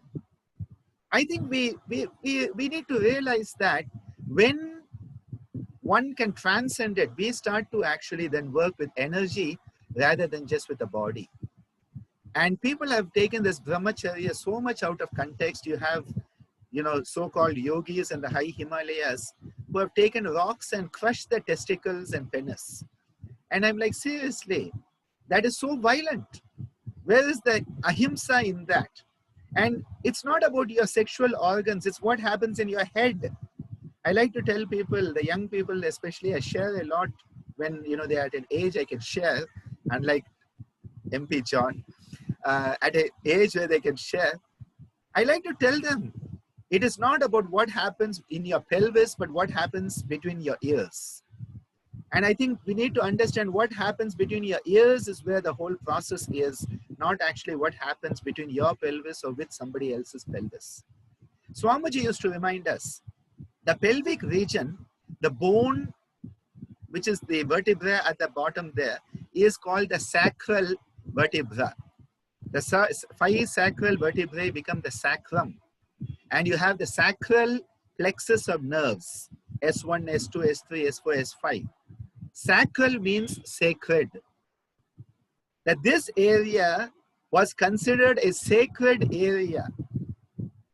Now, if it's sacred, it doesn't mean you don't use it. What it means is use it with the proper attitude. I hope I'm being clear here, because I always am very hesitant to talk about this, and unless I'm in the 6-month course with the students here or I'm in a private setting, I don't talk about this. And this is why normally in public I would not talk about this much, because these things are things that can be taken out of context, and then people think Dr. Ananda has become the next Osho or whatever, Rajneesh or whoever it is, and is talking about, you know, everybody having sex with each other and thinking of God. I am not talking about it from that point of view. I'm trying to share with you the concept that brahmacharya, because if somebody, and I've seen that in our culture here, where people have been deprived of an outlet, when especially young people are deprived of an outlet for these energies, it can actually turn into something very, very weird, which has happened in all religious institutions, where people have been forced into celibacy and abstinence. Because forcing somebody into celibacy and abstinence is a negativity. And this is why one needs to understand these energies have to be used properly, not misused, not disused, not abused. It is so important that one understands that we are to use every part of our body in the manner it is to be used. If we have been given a reproductive system, it is not because we are not to use it, but there is a way to use it. Natural celibacy, yes. Relationships often find that. Initially, people, you know, go through these massive energy exchanges, let's call it that. Massive energy exchanges. And then over time, it becomes rarer and lesser, and it starts to become more refined, I'll tell you that. In relationships, people will find that, and again, I'm trying not to sound odd here, but in relationships, it starts to become not what can you get, but what can you give. What can you give becomes part of it. And that is where brahmacharya is, where you are sharing energy rather than trying to sap somebody's energy. When people think of the word sex, they're often thinking, what can I get from the other person? Now, if you're thinking, what can I get from the other person, it is definitely not brahmacharya. But when one can think, what am I giving to the other person? What is the energy exchange that is happening in a way that can help both of us evolve? Then even the sexual act is in line with brahmacharya. It is not a license for promiscuity or whatever that word is. I'm trying to tell a word which I know what it is written like, but anyway. It is not an excuse to go out and do what you want. But it is to understand that we have been given gifts. We have been given gifts, and one of the gifts is the capacity to enable someone else to experience, because the human orgasm is actually one of the closest experiences to what would be samadhi. I'll tell you that much. The human orgasm is actually, it would be called a jada samadhi, a bodily samadhi, but it is not. People try to say the orgasm is a physical entity. It's not a physical entity. It is metaphysical. That much I'll tell you. And again, I'm trying not to sound weird, okay? These are very, very delicate topics, and I often talk about this with some of my very dear students for them to understand what this means. These energies, the Oja is the energy. It is called the Shukra. The Shukra is the energy that is talked about in Ayurvedic dhatus. We in yoga talk about Oja and Teja. The Oja, which is the hormonal secretions, they start to get transmuted, upgraded, sublimated into what is called Teja. Tejas is luminosity. So the hormones which are at a physical level secreted by the endocrine glands, especially the gonads, those substances which are physical starts to become metaphysical. And the Oja is both the female and the male secretions. Both the hormones and the secretions come under the Oja. These are being transmutated, sublimated into Teja, where as you utilize them properly, you start to glow with what in Indian culture we say is Tejas. We say that person has Tejas, which means that person has brightness.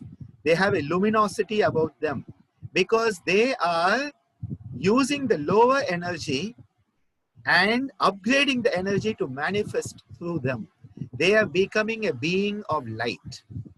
They are not a light bulb. The light bulb is the gland. The light that is produced is the Tejas. The chemical reaction is the Oja. The luminosity, the energy that is produced is the Teja. And there is this beautiful experience happening. This is why when Patanjali talks about Brahmacharya,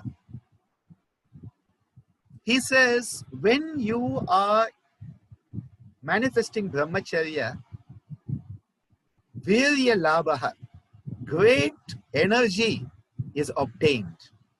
Great endurance, great strength, great heroism is obtained. You become a brave heart.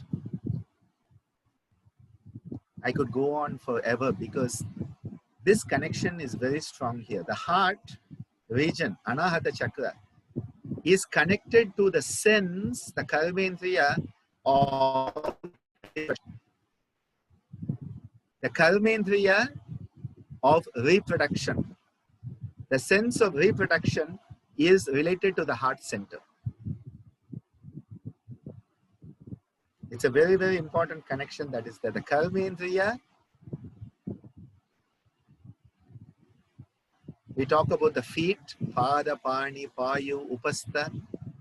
Upasta is the term. Upasta, U-P-A-S-T-A or T-H-A. Upasta is the sense of reproduction. People say it is the genitals. It's not the genitals. It is the sense of reproduction. Reproduction is a sense. Pada is not just the feet. It is the sense of locomotion. That is why they are called the senses of action or action senses, karmendriya. The heart center is where you can actually feel the sense of reproduction. And that is when you start to sublimate that sense of reproduction from being down in the genitals to being of the heart. You start to experience the higher aspects of what union means. The union of two bodies, the union of two souls, the union of two hearts, the union of two minds. You start to experience it, and at that point, your heart center comes alive with the energy. And there's a great energy flowing throughout your body because the heart center pumps the energy throughout the body. The circulation is pumping throughout your body. And that great virya is obtained. You have come alive with energy at that point. Instead of just being a loss of energy that is happening for most people. They are going out, having a night out and losing energy. That's not what it's about. It's about working with the energy and understanding how you and another person can share the energy and elevate each other through that coming together. It is called a yoga union. The yogic union where two bodies, minds, emotions, and souls come together. And if in such a moment of union, conception occurs, definitely a yogi, a yogini will be born.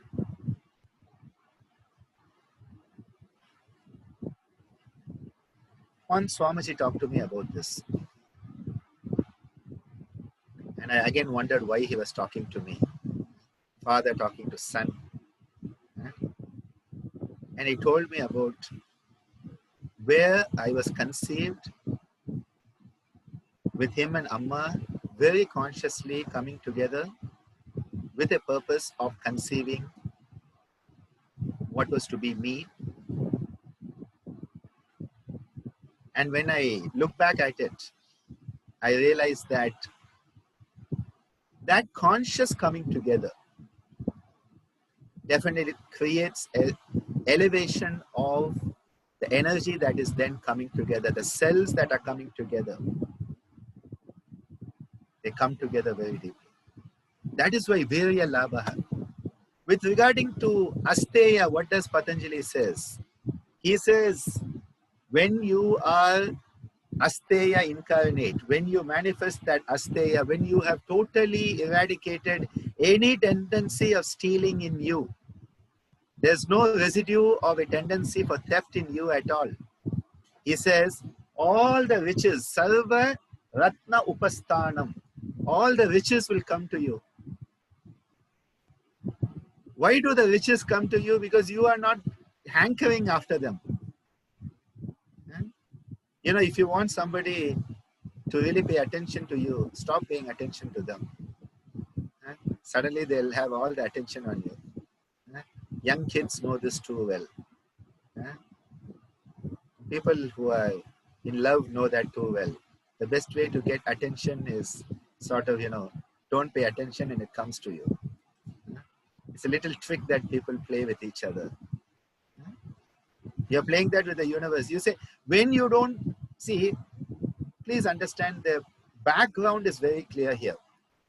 Stealing is taking something that you have not made yourself worthy for. When you have come into Asteya, you will not take anything that you are not worthy of.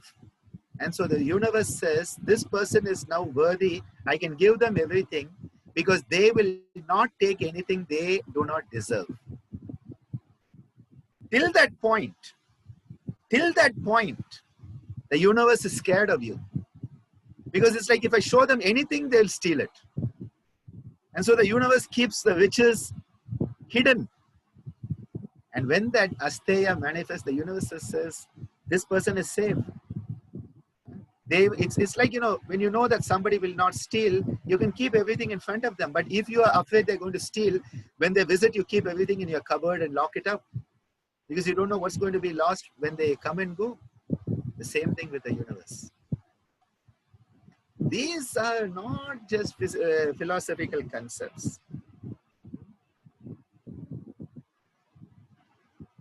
When I talk about these indriyas, the chakras, all of this, I have tried to give the gist of them in my theory book. There's a very popular theory book that's been my most popular book till date and gone through, I think, I've forgotten how many editions, 5 or 6 now, which all the kids love because it has everything in question and answer form. So there are a lot of stuff in those books. But again, as I said, don't read my books because books were written when I wrote them. I am what I am right now. What I'm saying right now is not in any book because I have never thought about it before. I have never said it before. I have not written it before. Right? It's happening right now. Now, maybe from this, later on, somebody will transcribe it and it can become a book. That's a different issue. But then by then, hopefully, I'll be saying something else. That is what growth is. You have to have that trust in the universe. Share without holding back. When we are looking at Asteya, when we are looking at Brahmacharya, and I couldn't get through Aparigraha today, But I'll just leave you with a few thoughts on aparigraha in tune with this. Parigraha means to hold, grasp. The word graha is to grasp.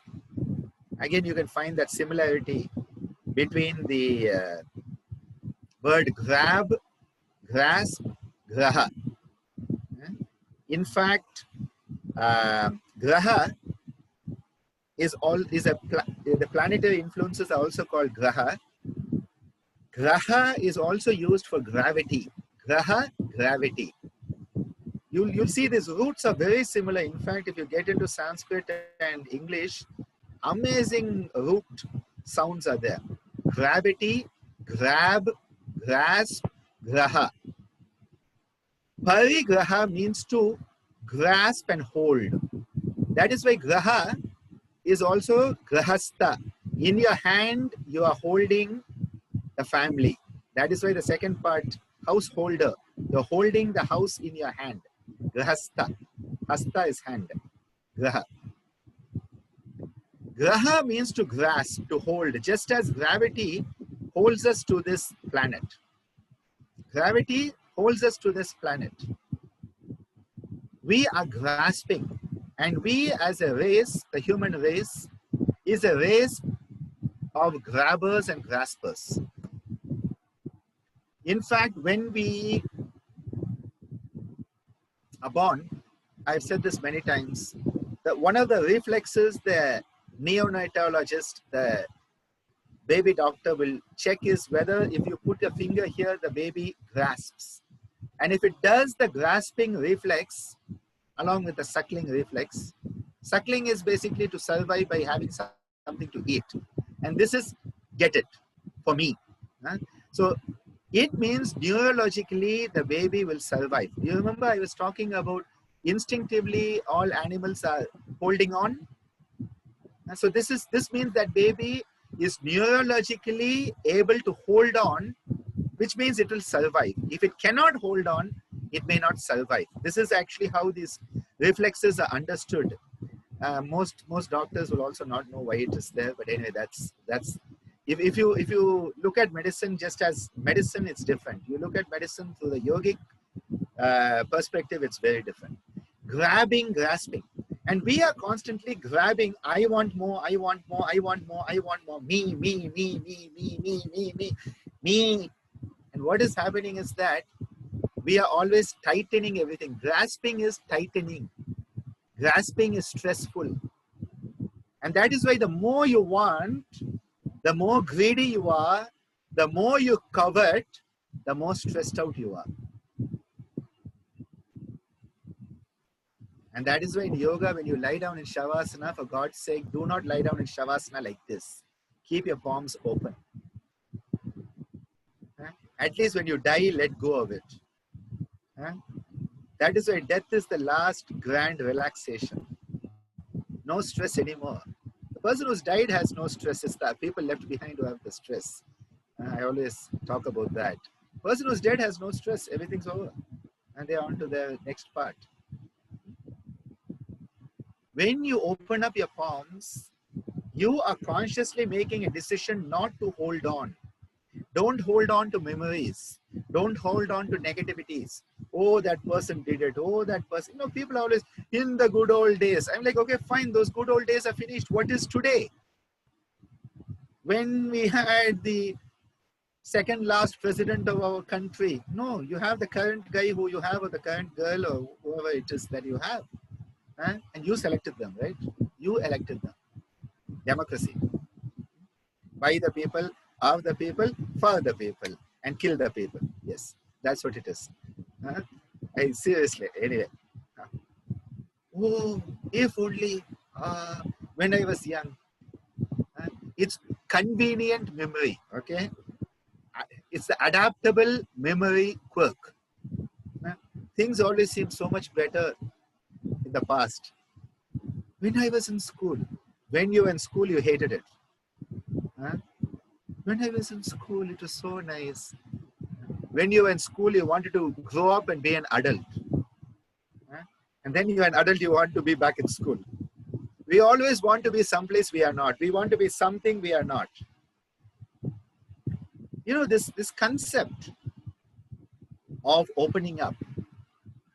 Now, for your question, babies born with open palms.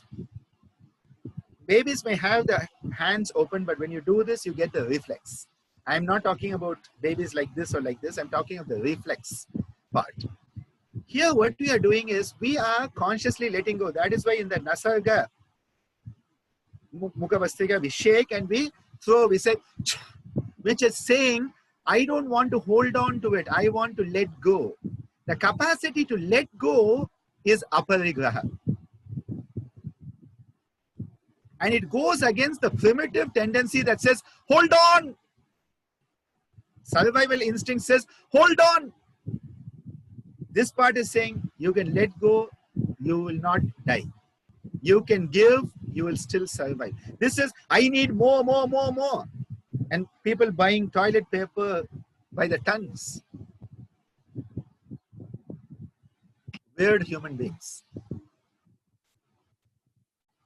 The first thing that came out with the COVID, people buying toilet paper by the tons. Me. That sense of insecurity, I want to be secure that at least if I go to the toilet, I can clean something. In India, we don't need toilet paper, we have water. Imagine the number of trees that are saved with the number of population we have in India not using toilet paper. Seriously, the world, the trees are happy because we don't have toilet paper in India. Well, now modern India has it. What we are doing is letting go. Aparigraha is the capacity to let go, not to hold on, and is very much, yes, Laura, vairagya. It is the capacity to say, I can be safe even if I don't have tons of toilet paper. I don't need to do panic shopping. I do not go out there and, fill up my tank 5 times. Luckily, you can only fill your tank once. But people, if they had 5 cars, they were filling up 5 tanks. What is this? This is all the panic mode, the survival mode. I need more. We are always cluttering our life with more and more, which we don't know, which we don't need. That's why my t-shirt, a beautiful t-shirt that Vijaya gave me says, all you need is less. You don't need more. But marketing, you need more. How can you be happy? Contentment is highly despised by the marketing community. Because if you are contented, oh my God, they cannot sell you anything. Contentment, that is why Santosha, which is going to come in the Niyama, goes with Aparigraha. Because if you have Santosha, you will not grab anything. You will say, I don't need, you don't covet anything. You are happy with what you have. That is why the Aparigraha feeds Santosha, Santosha feeds Aparigraha. Each of the Yama Niyama feeds each other. That is why they are all working together. Each of the Yama is like if I want to be effective, all the 5 fingers have to come together to be effective. The Pancha Yama are like that. We need to, have the fingers come together to be effective, to do anything. The Yama Niyama are like that. Yama Niyama. 5 Yama, 5 Niyama. They have to come together for you to be effective and to do what you need. This is where they come together. Each one has to contribute. Just having your thumb and trying to do everything is going to be tough. Trying to only do it with this finger, that is what is getting strengthened by modern technology. These 2 fingers. So the human race in time to come will only have these 2 fingers. The other fingers will atrophy. So it's not about only ahimsa, only asteya, only aparigraha. Aparigraha is the capacity to actually not want things. This is where you start to find the thin line between need and greed. A thin line between need and greed. What do you need? What is a justifiable need for you as a living human being? And what is greed? That is the point where parigraha and aparigraha come in. Need and greed. And I'll end with Gandhiji's famous statement. There's enough on this planet for every person's need. but not enough for any one person's greed. There's enough on this planet for every person's need, but not enough for any one person's greed. I'll tell you, that is what aparigraha is all about. Knowing the difference between need and greed. Stopping clutching at straws all the time. Starting to open up rather than be close-fisted. Starting to give rather than grab. Such beautiful concepts, they come alive. And this is why yoga is life. Life is yoga. You cannot separate them. And that's why they're not just the practices, they're every breath you take. Every breath you take has to be the yama niyama. Every breath you take has to be yoga. A good point to end today. You're just such lovely people, oh my God, seriously. I just love what you are all bringing out. I cannot tell you how thankful I am to each and every one of you for what you are bringing out through me, what you are enabling to come through me, because these are thoughts that otherwise I'm not going to sit and think about because I would be busy doing something. So when you give me an opportunity to teach, you are giving me an opportunity to express these thoughts. Those thoughts that have not been expressed, they get a chance to be expressed. And that is why I am always grateful to my students who enable me to grow by teaching. Om Loka Samasta Sukhino Bhavantu Sarve Janaha Sukhino Bhavantu. Om Shanti Shanti Shanti. Om.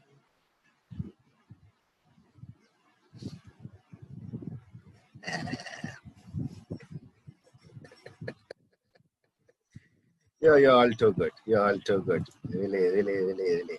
Have a wonderful time and see you whenever we see you next. And just be the best you. That's the message.